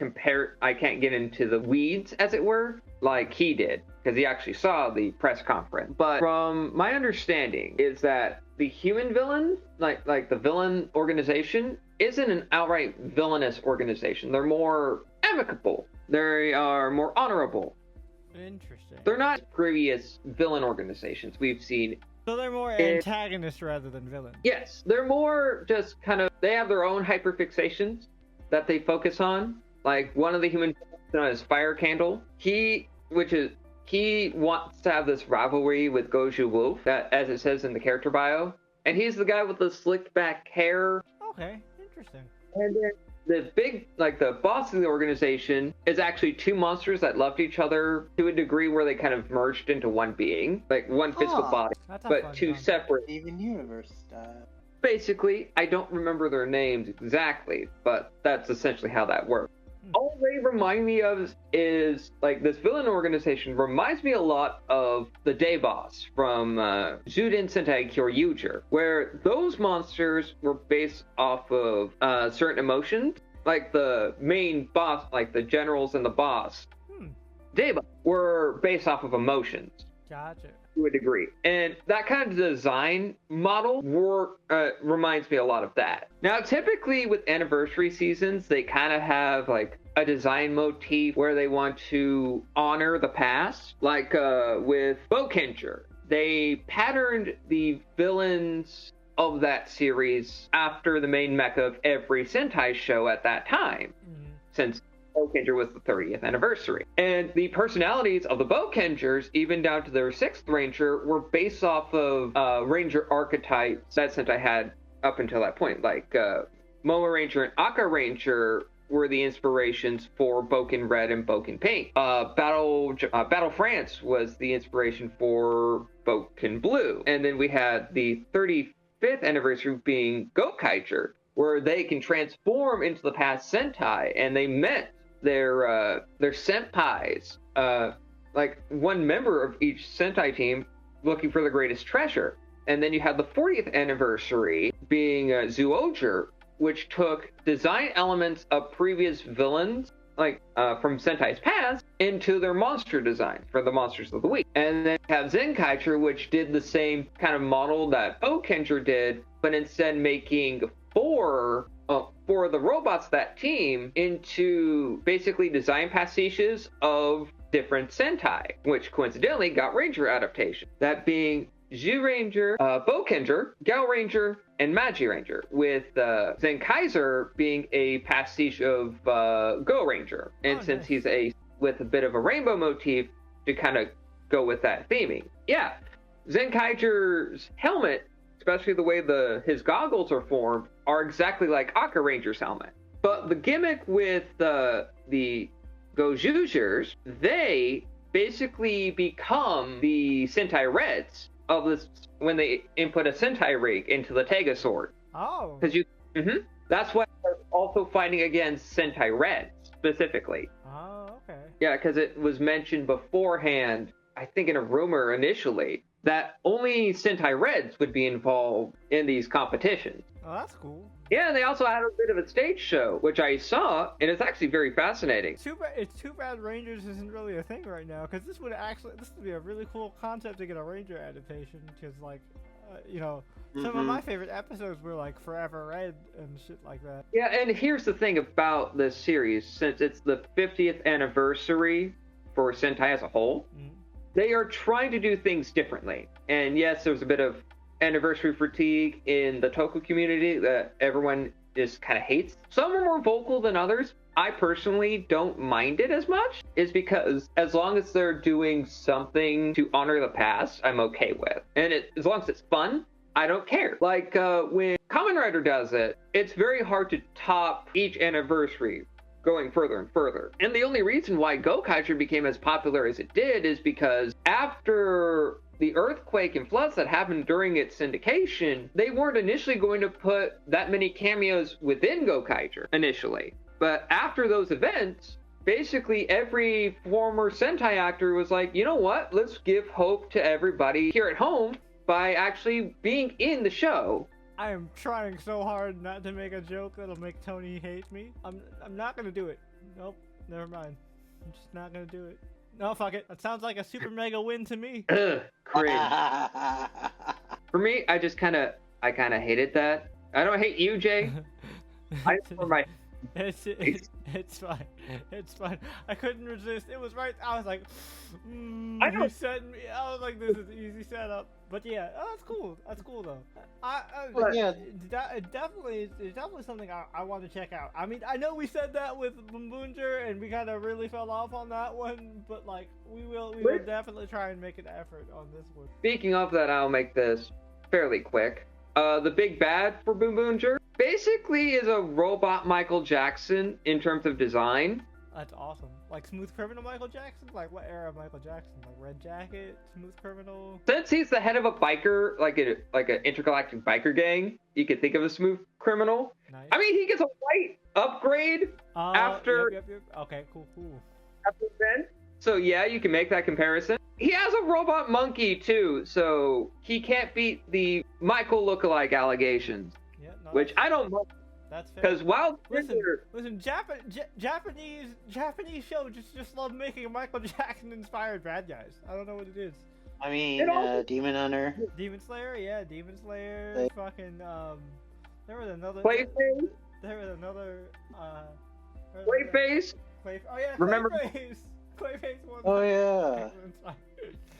But he he's really kicking the asses of the Boom Boomgers. Oh, nice. Like, been happening in Boomboomger since it is like in its late 40s, almost in the 50s, because we will definitely be getting, I think the episode count for Boomboomger will be around 50-ish or so, given that we can kind of calculate how much the show has left by the release date of Gojuger or the next Sentai, typically. Because sometimes, like, until recently with Gojuger, most Sentai come out in March, like, for the past couple of years.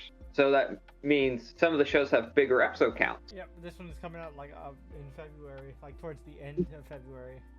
Yeah. So we'll have, like, a cool 50-ish episode count for Boomboomger when it's all said. Well, moving on from a show in Japan to a show, as we said, mostly set in Korea, it is main topic time.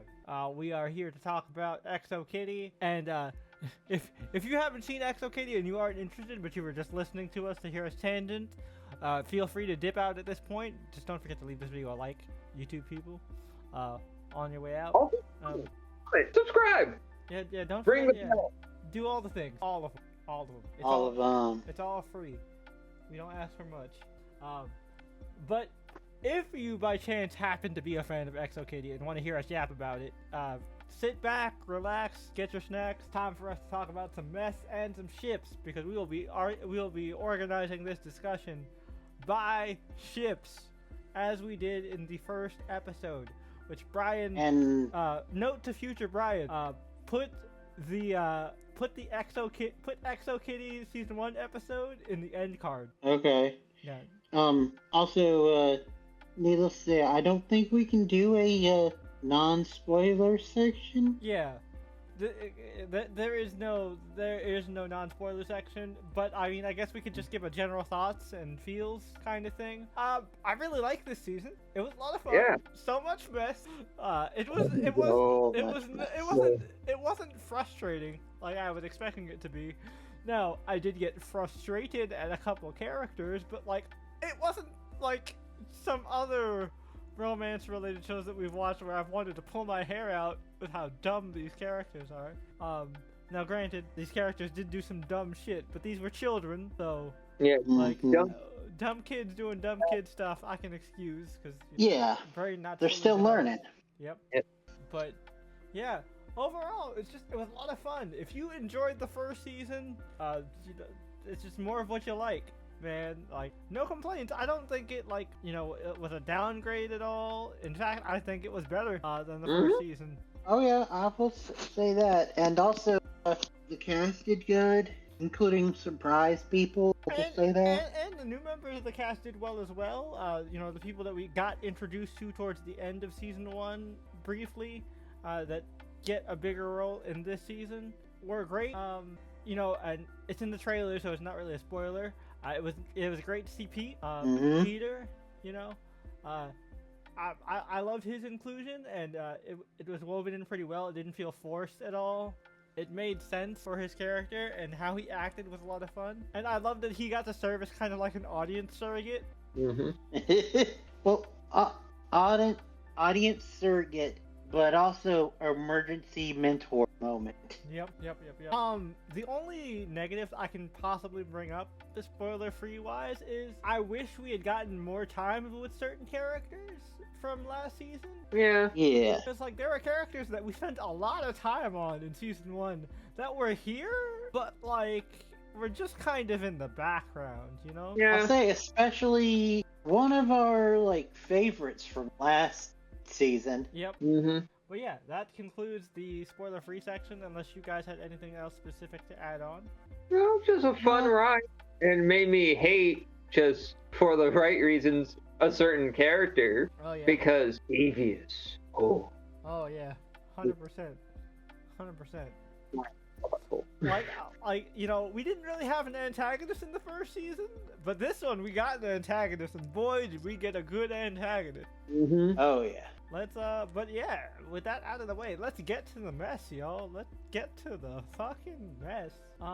Where do we want to start? What ship do we want to unpack first? I feel like we should save my primary ship for towards the end because I got lots to say. I wonder if we should first just quickly address. It's not one of the main ships, but Q Q and Jin, the newest ship, because obviously Q and Florian were no longer a thing because Florian was a cheating, lying asshole. Fuck him. In more than ways than one. Yep, and I like it. Like it's pretty basic and simple, but like I thought it was cute. It enemies to lovers type thing. Yeah. And you know there's a bunch of male tsunderes in this goddamn cast. Because although he did play dirty though. He did play dirty. He did, but also I like that they called him out on it, and he took accountability. Yeah. Also, they did a little bit of a twist because initially when we saw him, we thought they were doing the he's in the closet. Because he's secretly in the closet. But no, it turned out he just opened the gate, and they just didn't. It's just they hated each other because they were in competition. But turns out they just wanted to fuck. Yep, he was just a prick because he wanted to be a prick. Yep, because he was in competition mode, and it was more so because, like, kind of similar to Q, he felt kind of the pressure of being number one. But unlike Q, he's like, nah, I think now I can just move on with my life. Now that I've chilled out, I think I can move on with my life and do something other than running. Fuck this. Yeah, I did like that reveal at the end where it's like. It was almost like, Taka, excuse me? Because it was like the standard drama for this type of thing, especially with sports people, is like, oh man, we gotta be in competition again. Is Jin gonna be upset with me when I go to the, since I'm doing better than him? And then Jin's like, no, that's great, because I'm quitting running. Fuck this. There was a specific moment where we thought they were gonna go that route, because Jin rolled his ankle. Yep. And couldn't had play. To take a spot, yeah. So we thought, is Q now going to get the scholarship, and Jen is going to be jealous? And Jin's going to be bitter because Q won the regionals, and Jin did all that work and played him just so he could get that spot. No, it turns out Jin was just under a lot of pressure, and now that Q actually got to win, it took the pressure off him, and he's like, no, this is great. Yeah. And the fun thing is they also address that trope because Q thought that's what's going on. Exactly. Yeah. And also, it was just super cute, with just them at prom and him being in the cast and the scooter. I thought that they were just really cute. And then at the end where they're like, we need all the dancers we can get, and he's like, I'm joining too, and they're like, wait, what? He's like, yeah, this is fake. Drops the crutches. I was the whole time. Yep. Not the whole time. No, but... it's just he healed earlier, but was faking it for a little bit more. He did genuinely injure himself. Yeah, I was just basically making a joke. God, hard to tell. Okay, but yeah, that was a cool couple. Yeah, it's cute. Nothing nothing major to report. But no big standout moments either. But they were good. They're solid. All right. So next up, let's talk about the first kitty, Pravina X Kitty, or Kitty X Pravina. Not gonna lie. Not gonna lie. You fumbled the bag, Catherine. Yes, he did. He fumbled the bag, kitty cat. You fumbled the bag, Catherine. You lost kitty privileges on that one. That was also just something we did. Whenever we got annoyed with Kitty, me and Tony at the very least just kept referring to her as Catherine. Oh no, I did too. I just changed it up this time to twist. Yeah, because the kitty cat thing was a really cute nickname, and to that ship's credit, those two had damn near instant chemistry. Yeah. Oh yeah, partners in crime. It was a vibe. I was digging the whole vibe. And she was also very understanding and was willing to give Kitty a second chance. Kitty was like, okay, I understand that wasn't cool, but then Kitty did what Kitty does. What Kitty always do. And to be fair, Kitty did actually genuinely like her. Yep. But a better ship was in the way. I'm sorry, Kitty X Pravina fans. Don't shoot me. I'm sure you already know what team I'm at. Also, kind of lost points with Pravina at the end. What? Well, with her, with her linking up with Juliana? No, I'm kind of here for that, because they were both kind of neglected by their respective ends of that ship. Yeah, exactly. So them finding solace in each other, because it's like, man, fuck the man. They just neglected me and like didn't consider my feelings. Oh, you too? That makes a lot of sense. You know what? I'm here for that. Because those two both deserve better. Yeah, because the way that they were going so dirty. Yeah, so let's go. Especially because Juliana specifically. Let's go ahead and transition into, because this is the perfect transition, into Yuri x Juliana. Because even before this season, Yuri, what Juliana Yuri, had been through so much shit. Yuri, like on her own. Yuri, girl, sweetheart. You spent all this time trying to get her to be like together. Look, I don't support the ship on principle of the fact that I'm Team Kitty x Yuri, but that does not excuse your behavior, Missy. Hold up. Young lady, you acted a fool. Cause like, and this is just a trope in rom-coms in general that pisses me off. Like, it especially pisses me off in romance anime. Oh. This would have all been solved if Yuri just talked to her. Why are you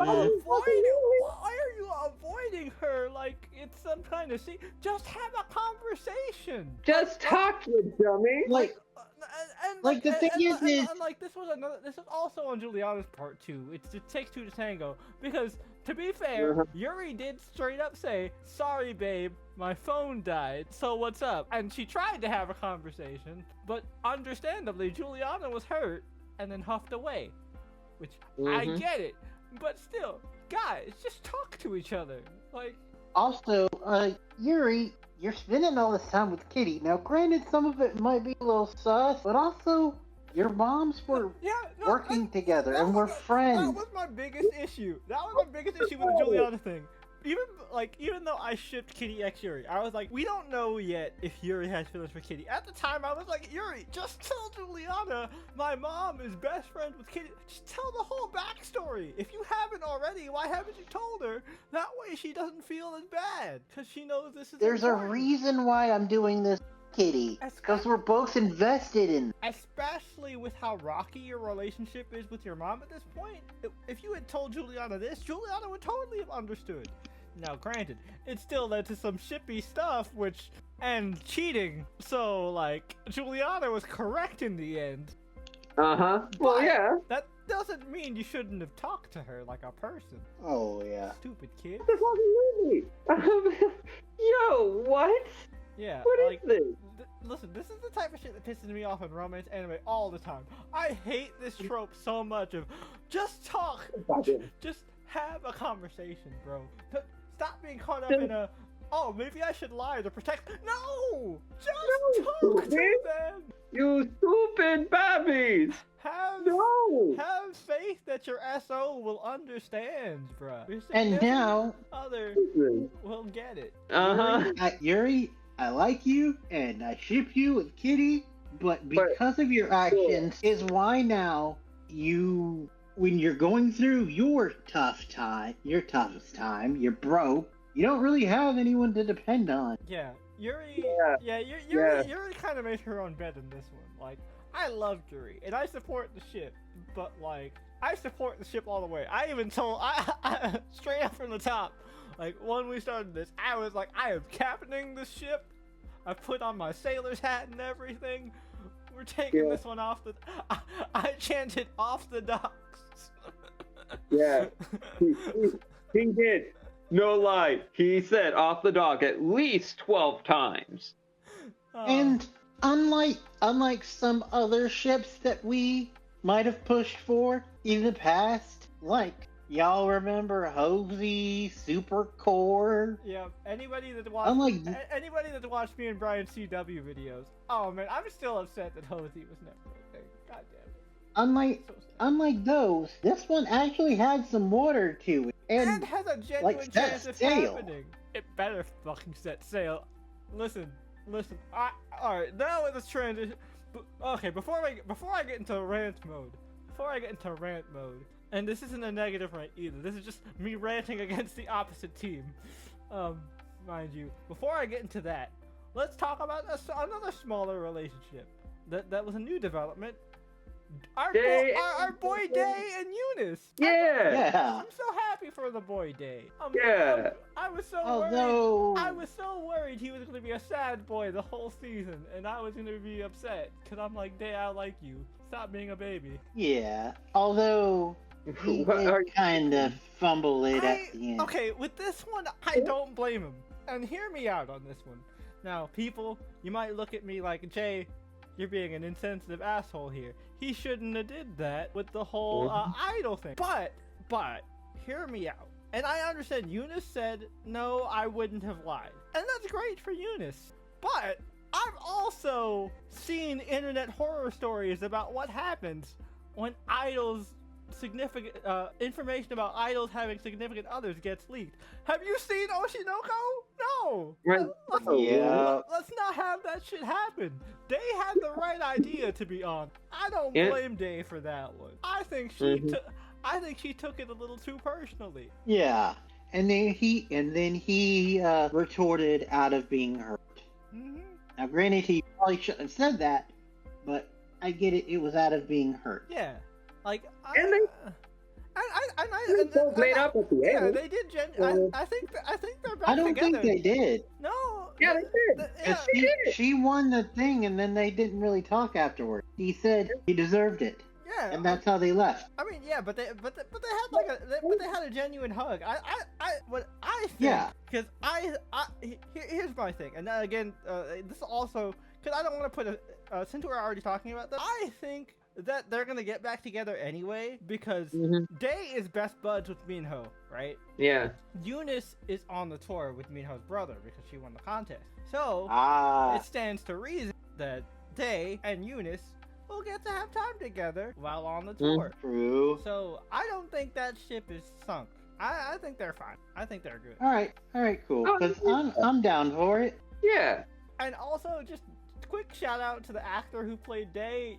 His voice is amazing. Oh, absolutely. Oh, yeah. Wonderful singer. You know, we mentioned this before with Kitty, but it definitely, it's doubly so for him. Netflix really lucked out with him, because for those that don't know, this is the same Day actor as in the movies, and in the movies, the only time that we ever saw him was in one scene where they visited Korea, and Kitty fell in love with him at first sight. Yeah. He when had they were no speaking lines. They were kids. No speaking lines. And then later, he did have a couple speaking lines, but they were through video chats. Yeah, video chats on the phone, FaceTime calls and shit. So they really lucked out that this kid that they casted in a bit role can sing and can act. Yeah, he really blossomed. Day I think is the most improved character because Day annoyed me in the first season.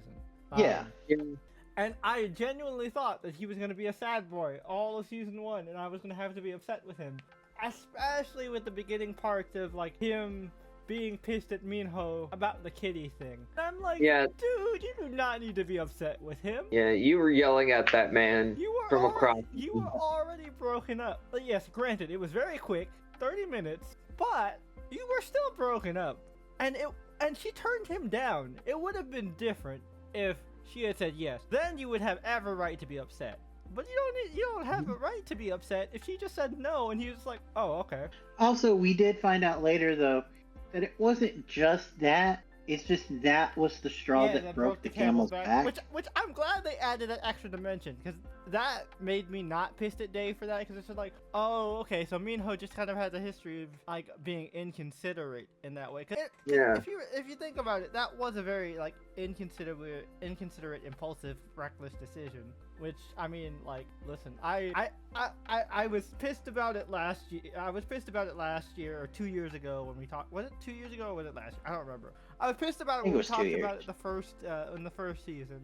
But even though I'm nowhere near as handsome as that boy, personality-wise, I relate to Minho the most. My parents aren't rich. My parents, definitely spent more time with me than his parents, and I'm nowhere near as handsome.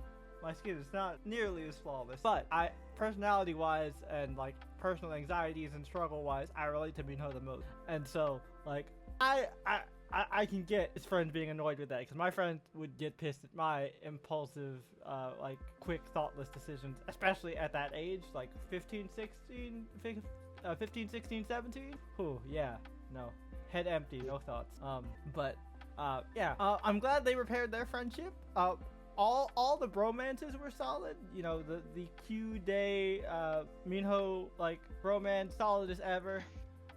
Yeah, it was a little. I did find it a little funny that they never got a roommate to replace Kitty. Yeah, I thought Jin was gonna be there, but I guess not. But anyways, so yeah. Before we get to the frustrating ship, let's first address. Well, I would say the next ship I was gonna talk about was the ship with our antagonist and that's what I was gonna say. I wasn't gonna jump to my favorite ship yet. We gotta talk about Minho. No, I thought you were gonna jump to your least favorite. Oh no. That's going to be right before the Yuri one, because those are the two ranty ones for me. Yeah. But so. All right, Esther.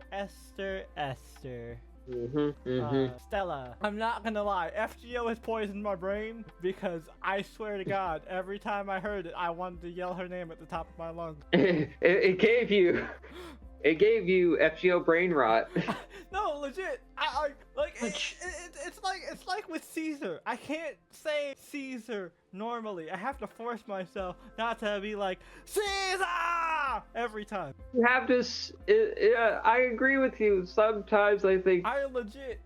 In our regular, you're not a Joseph character right now. In our regular conversation when we were watching this, and I'm sorry, you non-FGO weebs will not understand this reference at all, but like I had to hold myself back the entire time we were watching to keep myself from just yelling Stella every single time she pissed me off, which is not a Streetcar from Desire reference, by the way. No, it is an Arash reference. Yes, it is.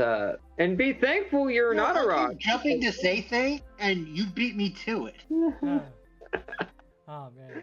Yeah, no, I knew that Stella was a Streetcar from Desire reference. I'm a fucking film nerd. I was gonna bring it up, but yeah, fucking Stella, man. She was a really good antagonist. She had some major, like, straight up, like, Regina George energy, like, both from classic Mean Girls and, like, Mean Girls 2024. Like, her entrance at the dance. Like, yo. Straight up Mean Girls 2024. Just spotlight on her money. With the fire? Oh my god. Slay. Yeah. She ate. Yeah. She ate that. Yeah. And also, we here at Channel Chasers, one of our common things that we address is facial acting. Mm-hmm. Oh, yeah. This girl, when she had her first, like, mask off. Oh, dude, when she just dropped her expression almost instantly, dude. Oh man, and I'm not gonna lie. The other reason I love Esther is because Esther hits my favorite trope. Except she's not a blonde. Usually these characters, more often than not, 9 times out of 10 are blonde. But it is a K-drama, so a lot less common. She's a bitch with a heart of gold. Yeah. But her whole entire thing is just revenge because she was scored. She wanted that revenge, but then she also kind of wanted to get back for Minho also, because she saw how badly like Mr. Moon, aka Shiny Dad, was treating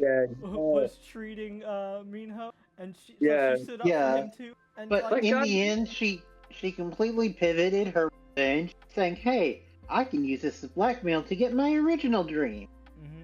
Yep. True. Yeah, which I also know it doesn't excuse the horrible shit she did. Obviously, what she did was terrible. But I do love that. I do love that. Like, she was honest with Minho, and he was like, "Hey, was any of that real?" And she was like, "Not at first, but by the end, yeah, I liked you." But yeah, but also you gotta address the pure pettiness of this girl. I respect it so much.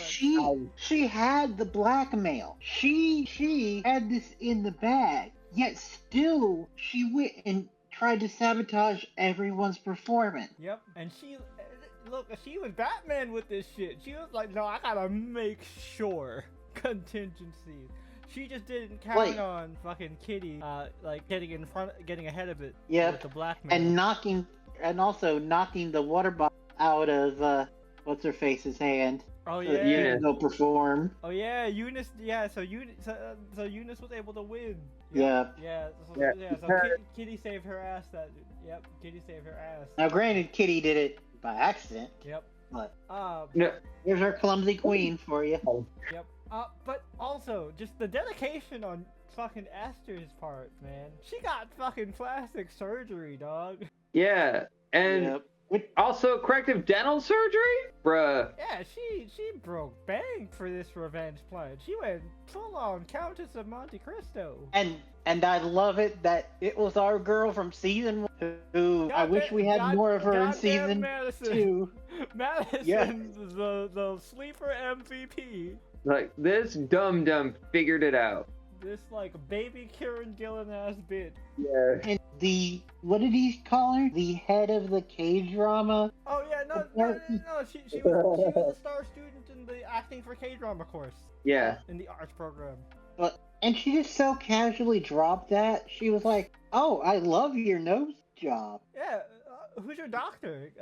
Can I get a referral? Yeah, and it makes sense because Madison is. What I love about Madison is who she is 100% on Front Street. She's vapid. She's vain. She's shallow. She's a bitch. But she does not pretend to care what anyone else thinks about it. I just love that line afterwards where she looks at Kitty and she's like, I can tell you everybody in the campus who's had a nose job. You want to know? It's like, you want to know who else has had work done? It's more than just nose jobs. Oh, man. And it makes sense because she's in the K-drama department, too, because, obviously, with actors, especially in Korea, nose jobs are very common because of, like, the very tip-top beauty standards for fucking Korean entertainment. Yeah. But, like, yeah, man, I love seeing Madison. Before we get into rant mode, and it's not negative, we also gotta just quickly touch on the characters that we wish we would have seen more of.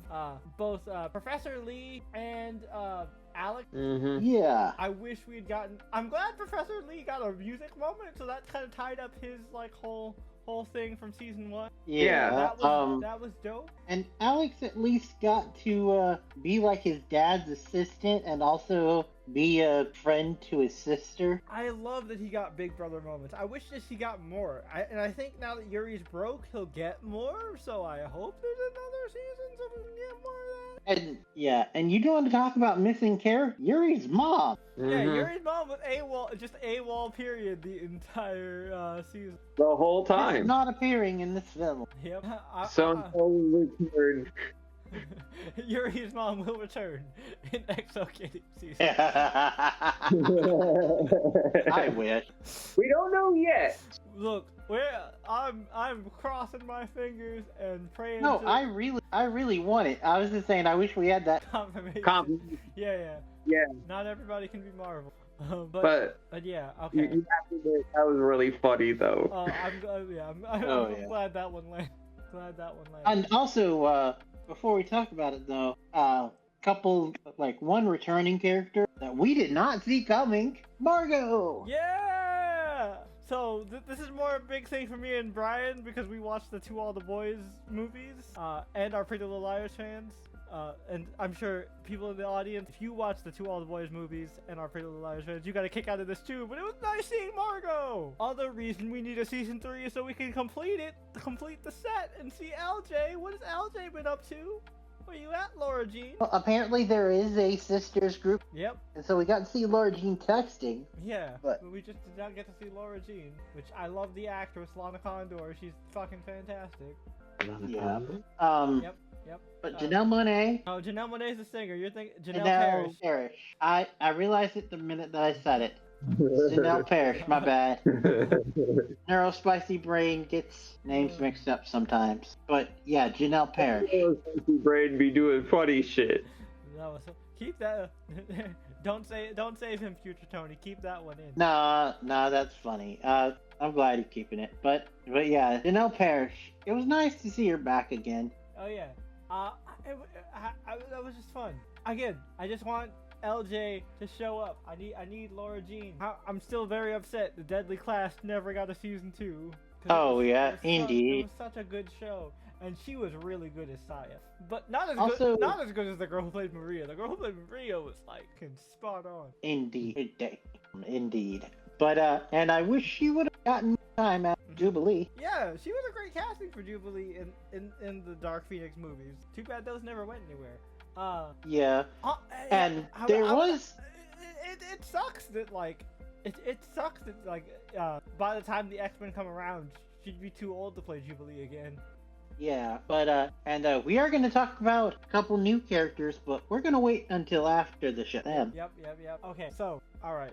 So first, we gotta talk about the propaganda. Shout out to my cousin. Shout out to my cousin Clarissa. She probably isn't watching this. I'm gonna send. You know what? No, she's probably not watching this. I'm not gonna send her the link, but I'm gonna shout her out anyway because I was yelling at her over the phone about this. Listen, Team Minho people, I respect you. I have love for you. I love you. I understand it. But no, the show. Man's committed to his ship. Also, I'm gonna be real with you.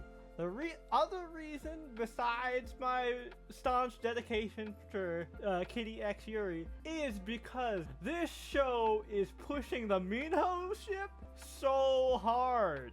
Like this is the one ship where they're just like laying it on super thick. Which is why I hope it's not this. Like, honestly, I would be okay if Kitty ended up with nobody if it means she didn't end up with him. Indeed. And, like, honestly, low-key, I kind of want him to get back with Esther. Especially now she has nothing to hide. Like, I'd be cool if he got back with Madison. Give me more Madison. I do want more Madison. Madison's fucking great. Because I feel like him and Madison could eventually be that kind of couple where it's the right person, wrong time. Exactly. That's what I was thinking too, because they did actually have a good amount of chemistry when they were dating in season 1, and I love that. I love that she brings it up in the cabin, Madison, with the letter. She goes, "Oh yeah." She goes, "Minho, we broke up months ago. We broke up a year ago. It's okay. Get over it. It's fine. I know I'm great, but you need to move on." Girls, so I love her. I love her so much. Mm-hmm. But yeah, I don't know. It's too obvious. Yeah, and yes, I will acknowledge the Yuri one is obvious too, guys, and they are laying that one on thick as well. I can acknowledge, but you also have to acknowledge the Minho one is getting a way harder push than the Yuri one. Yeah. Mm-hmm. And like, I'm not gonna be Delulu and say that they don't have chemistry because it's there. It's there. They've got sparks, and I could see it working. But at the same time, I also just feel like, one, it's too obvious, and two, even though I'm somebody who likes mess, it just brings too much mess into the fucking situation. You just fixed your friendship with Day, and then all of a sudden it's gonna be like, oh yeah, so I'm with Kitty now. So wait, so you were? What? Like, granted, he should probably be over this because he's with Eunice now, but still, that's fucked up. Well, he said it himself. He now doesn't want to be with Kitty. He doesn't want to be with Eunice. He wants to go back to his fuckboy days. And look, as a reformed, trying to change fuckboy, like, I get that compulsion, and I support. Do you, boo? Fucking get out there, homie. Also, maybe you don't need a relationship. Maybe a relationship is maybe a relationship is just bad for you, and you're just used to constantly being in a relationship. Or maybe I'm projecting. It could be both. It's probably both. Yeah, but also I will say that now he is gonna be showered with groupies of his brother. Listen, hoe it out, dog. Which, by the way, groupies that are going to need an outlet now that the brother is no longer single. Exactly. I say it again, and I'll say it more directly into the microphone. Hoe it out. Do your thing, dog. You are 17. You are like 16, 17 years old. Explore. Have fun. You do not need to be in a relationship. And I will say the same to Kitty. You honestly don't even need to be with Yuri. As much as I support the ship, I will give the same advice, girl. Hoe it out. Yeah. I mean, you only just recently discovered that you're wrong. Yeah. And as far as we've seen on the show, you've only had one kiss. Yuri is the only woman that you've kissed. Exactly. Hoe it out. both of y'all. Yeah. Pull it out. Ooh. Like, I would totally be cool if in, like, say, season 3, Kitty was, like, hoeing it out and discovering herself while Yuri was discovering herself, now being broke. Yeah, like, and you know, then they come together. Exactly, come together later. And shit, even the Minho X Kitty people, if y'all happen to come together after, It would be fine. I would be more okay with. But like, take the summer to just be kids. That honestly, Yeah. that's one of the mistakes I remember. I know having as a teenager is like it's just being obsessed with being in a relationship because of like a sense of like security and validation. That's not healthy, bro. Just fucking, just explore. You're young. It's fine. Yep. Hoe it out. And back That's back my to the catchphrase show. for the rest of the episode. Pull it out. But back to the show though.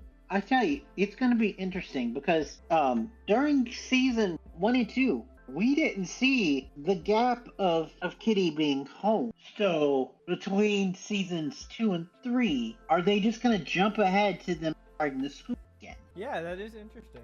And we're just gonna get references to what happened. I don't know. I see. Here's what I think is gonna happen because I think this is how they're gonna do it. I think they're gonna start us jump right to the school year, and we're gonna and there's gonna be tension when the school year starts, and we're gonna get fucking Lost style flashback of what happened last summer.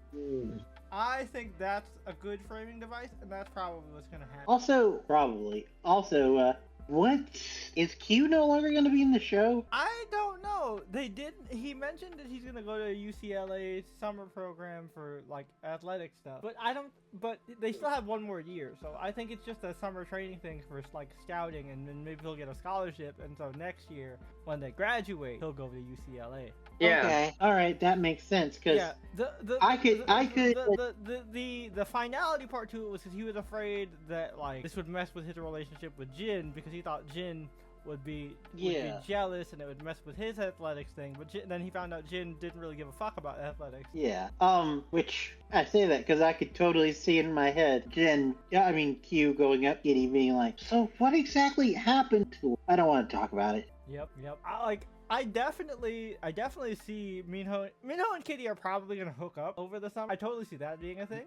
It's definitely gonna happen. I'm not saying I support the ship. I just know TV. Yeah. It's gonna happen. I'm not giving up on you, Kitty X Yuri. I will never give up on you. I will be fucking Kate Winslet and not make any space on the door for anybody who denies this ship. No room on this door for you unless you support Kitty X Yuri. Yeah. I'll never let go. I think yeah. It's been I over. think it's either gonna be that or she's gonna catch him with a groupie and get really jealous. Yeah, jealous. Yep. I think both are gonna happen. But yeah. Listen. All right. Now let's talk about it. Let's talk about Kitty X Yuri. I understood a bit, to be honest with you. Listen. You guys already know how I feel, so I feel like I don't really need to talk here. But So the overall thing with their dynamic in this season is they're both trying to learn more about their mom's relationship as friends because they're trying to figure out the mysterious Simon.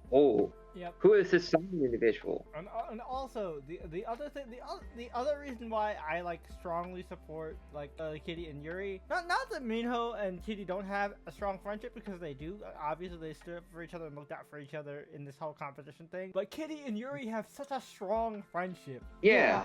And that's why I support it so much. Only for them to just basically give it to their own temptation in the heat of the moment, to basically flash and then both run away like bitches. That's the thing that pissed me off with those two. It's like, you guys kiss, you get exposed for it, and then both of you run away. Yeah. And then Kitty makes it substantially worse. Yeah. With that closet scene. Yeah. Kitty did not think that one through. Come on, Catherine, use your brain. You dingus, Catherine. Even if it's just a normal talk to somebody in a closet a normal non-shippy sexual thing. Give her a couple seconds before you walk out of there, bro. Because you know what people are going to think. And it's already out that she's a lesbian. Like, cause you leaked that too, Catherine, with your big ass mouth. Baby girl's mouth fires off a mile a minute. I mean, we are not ones to talk, but still, doesn't mean she didn't do it. Exactly. That's the point I'm getting at here is baby girl, without no true fault of her own, she's just a dingus. She was just blabbing, just yapping too loud about something that's supposed to be secret. I get the Q knows, so you can talk to Q about it. Why aren't you whispering, bro? But yeah, like, where is it like inside also when she let the whole world know that they were. That's what I'm talking about. Why did she whisper? Like inside voice, Kitty. Like, do you know what that means? Because like they were talking. Because she knows for a fact that they had to keep it secret. So and like yes, Q is in on it. So Q, you can talk to Q about it, but like whisper, bro. You're just speaking in your normal volume. Which, as somebody who is a loud motherfucker, whose family complained that when they record this podcast, it's too fucking loud all the time. Which isn't really a problem anymore because my family's out of the house by the time we record the podcast. But like, as somebody with that problem, I know how to whisper. Why didn't you whisper, Catherine? Your natural voice is loud. But Jay hit all the points. I am so for this ship. All the reasons that Jay said, and also at this point, I'm kind of a little exhausted about shows teasing WLW relationships with it going nowhere. Exactly. Don't stop with this. Stop with this. Yes, he's handsome. He's very handsome. I don't care. I want this. Let me have this show, please. Yeah, please let me do this. And also, even though I love this show, looks at showrunners in writers' room with Oliver Twist hat on. Please, may I have this ship? Yep. And also, can we get like a season where Kitty doesn't pine after somebody who's in a relationship? Right? Exactly. Yeah. Right. Dude, exactly. And now's her time. She can finally go after Yuri, bro. Yuri. Right. Juliana's with Pramina, which also, real quick, want to touch on the fact that, like, now that Juliana and Kitty are friends, their friendship is going to be awesome. Oh, hell yeah. But think of it like they even said it in the show. They could do their own detective agency. I would watch the fuck out of that show. Yeah. Which also is kind of funny. Well, no, Lana Condor was not George. That's a different actress, but still. Kind of funny considering Nancy Drew was a big thing. But okay, but overall, let's get into like the other plot that doesn't have to do with relationship shenaniganery. Yeah, okay. Simon. Oh. Yeah. Who is this? Who could he be? So at first we were like, is history repeating itself? You know, what's the mom's name? No, Gina is Yuri's mom. What's the mom's name? Don't remember. Oh shoot. Eve. There we go. Eve. I blanked, but I got it. Eve. Did Eve follow a boy to Korea just like Katie did? But her grandma disapproved? Was she following her own love story, but it didn't work out?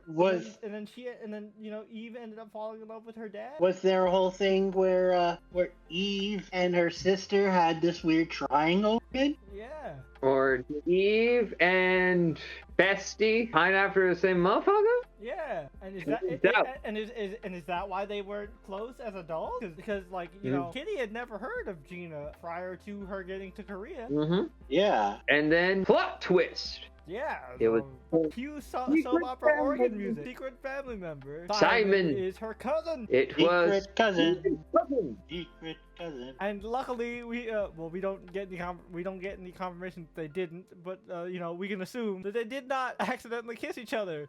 Yeah. It's not like that moment in Prom Date. Oh my God, no. Oh God, yeah. But then, like, the whole crux of the plot which is the sweetest thing. This got me in the feels so much. Yeah, it made me feel good. Because we get so caught up in the mess in the relationship drama that we forget that the main point of this show actually is Kitty trying to get feel more of a closeness to her mom, who passed away when she was very young, trying to understand her story, and discovering about Simon, and then the tension between her grandma and Simon's mother. Yep. She realizes, okay, this is my mission. You know, Mom didn't get to finish this. She died before she could really complete this. She was even gonna take me with her. I should do all I can to help this out. And who helped her out? Yes, Minho. I will give Minho credit. Minho helped. But you know who sealed the deal? You know who sealed that deal? Yuri. Motherfucking Yuri Han, bitch. Mm-hmm. She did. She helped. She was a great service to the main crux of the plot. Yep. And not to discredit or anything, but I like the dynamic between Kitty, who barely knows Korean, and her. Oh, yeah. Great on. And I love that her cousin is fluent in English though. So it's just like, yeah, I understand you, but your Korean is ass. Mm-hmm. And her great aunt is just so. She was so funny. I love it. She's a no nonsense, don't have time for your bullshit kind of old lady, and I respect that kind of old person. And then because Grey Aunt was so upset at her little sister, which is Kitty's grandma, because Kitty's grandma ran off with the man. Yeah, with Kitty's grandpa. Yeah, because she was not supposed to marry him. They had arranged the marriage for her in advance, like Kitty's great grandma and great grandpa. And arranged marriage for her in advance. Mm-hmm. But Kitty's grandma was like, nah, I'll do this myself. I'm following my heart, which, you know, her granddaughters take after her for. Because if you watch the movies, LJ and Kitty, we don't really know about Margot for real, but LJ and Kitty. Yeah. But we also find out that that part of the reason for the tear is because the cousin's grandma. Yeah, because the cousin's grandma snitched. She snitched. And then it ruined Kitty's grandma's relationship with her family back home. Yep. And on top of that, the craziest thing is that because Great Aunt is the elder sibling of this pair. Yep, Granty. We'll call her Granty. Yeah, Granty was like, I feel so bad that I'm so disconnected with my sister. All these years I thought she fucking hated me. Yeah, and that was the thing. That's why she was so angry, because she thought that Kitty was here to like rub salt in the wound or whatever. And like no, buddy, she was there to try to mend bridges. And to be fair to Granty can't speak English. Yeah. So Granty, which I love. Speaking of, I love that moment where we finally get the emotional breakdown, and she's just pouring her heart out, and then cousin just looks at Kitty and she's like, "I'll tell you about it later." Yeah. Kitty just nods, like, you know, she can tell that something, like, she's spilling her heart out because of the just expressions and inflections. You can tell that without having to being able to understand the language. But like, Kitty just looked at her and was like, "All right, I know something important just happened, but what the did she just say?" She's like, "What the fuck's going on?" And then to have Grunty and Grandma just come here. Oh my god, that was the sweetest moment. Oh, when they got to hug and they just started bawling. Oh my god, my heart. Heart to heart, where they're basically saying, "I am so sorry." And again, for the year. Kids, any young impressionable teens / young adults, you know, that might be listening to this. What did I say earlier? Just talking to people solves these problems. If they had just talked, none of this would have been an issue. Exactly. Talk no jutsu is a thing for a reason, folks. But we wouldn't have gotten this catharsis, so you know what? I'm here for it. That was super cute. Yeah. I hope we get to see more of Cousin Jinwoo. Yeah. In the future. In season 3, hopefully in the season 3. Also, yes, please, season 3. Also, we found out their family is in the matchmaking business, which is perfect for Kitty, because that's Kitty's whole thing. Yep. Yeah. You know, Cousin Jinwoo wants to go to medical school. Yeah. Jinwan. Jinwan? Yeah, Jinwan. Okay, my bad. Yeah, Cousin Jinwan wants to go to medical school, but you know, somebody to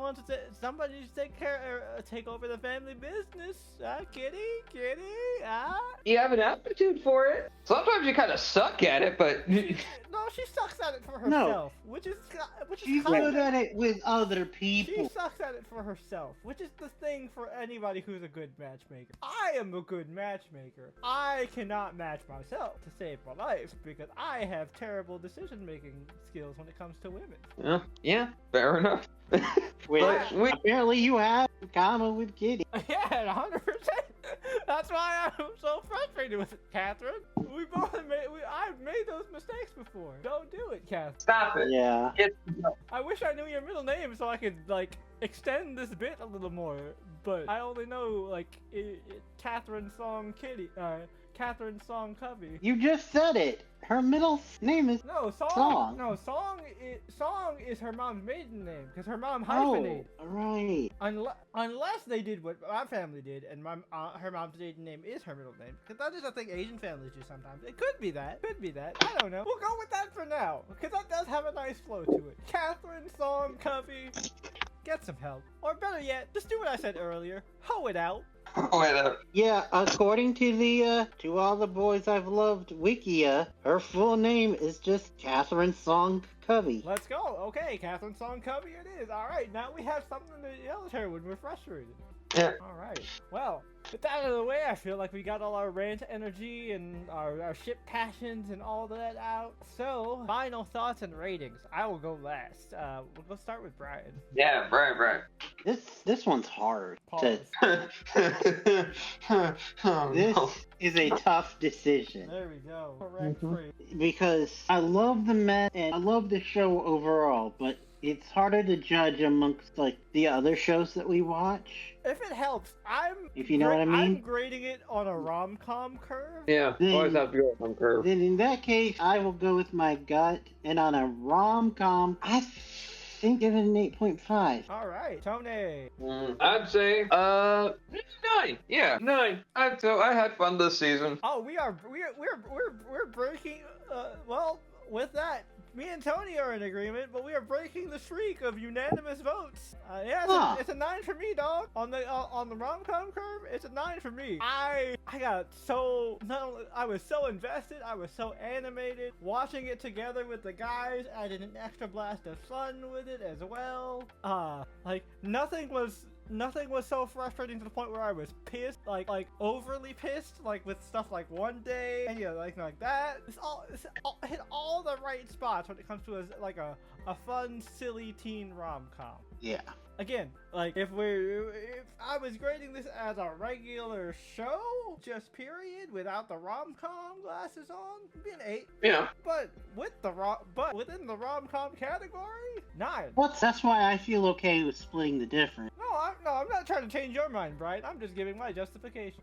Stick to your guns, dude. I'm not saying you're wrong, but yeah. Although, who would have guessed that in season 4, I would be the one that would break the trend. Yeah, the unanimous votes, yeah. Because, minor spoiler for our other reviews, we hadn't seen them, but we all gave Creature Commandos an 8, we all gave Superman and Lois a 10. Yep. This one 9, 8.5, and 9. And also, just look at how high those scores are, people. 2025 is just banger after banger so far. Oh yeah. So that means the next thing we cover is gonna have a high bar, considering like with the score. But if critics are to be believed, it might meet that bar. But Brian, why don't you tell the folks at home what it is we'll be covering next week? Well, I don't know how to segue. So to quote Monty Python, now for something completely different. We will be covering, because it is fresh to streaming, the animated critical hit from last year, The Wild Robot. Yeah, I've heard nothing but great things. Again, the bar is pretty high, and season 4 has been on a streak. So there's definitely going to be a tough one to beat. I didn't think I would say that about XO Kitty season 2, but here we are. It was just such a blast. But yeah, looking forward to it. Can't wait to hear what you guys think in the comments over in YouTube land. Spotify people, we didn't forget about you, but apparently y'all forgot about us, but that's totally fine. Just want to throw a little shade If you're in out there, let us know. Yeah, definitely. But until further ado, if I knew how to say goodbye in Korean, this would be the part where I said goodbye in Korean, but I am not going to try to butcher someone's language. So instead, I'm just going to say peace, and we'll catch you next week.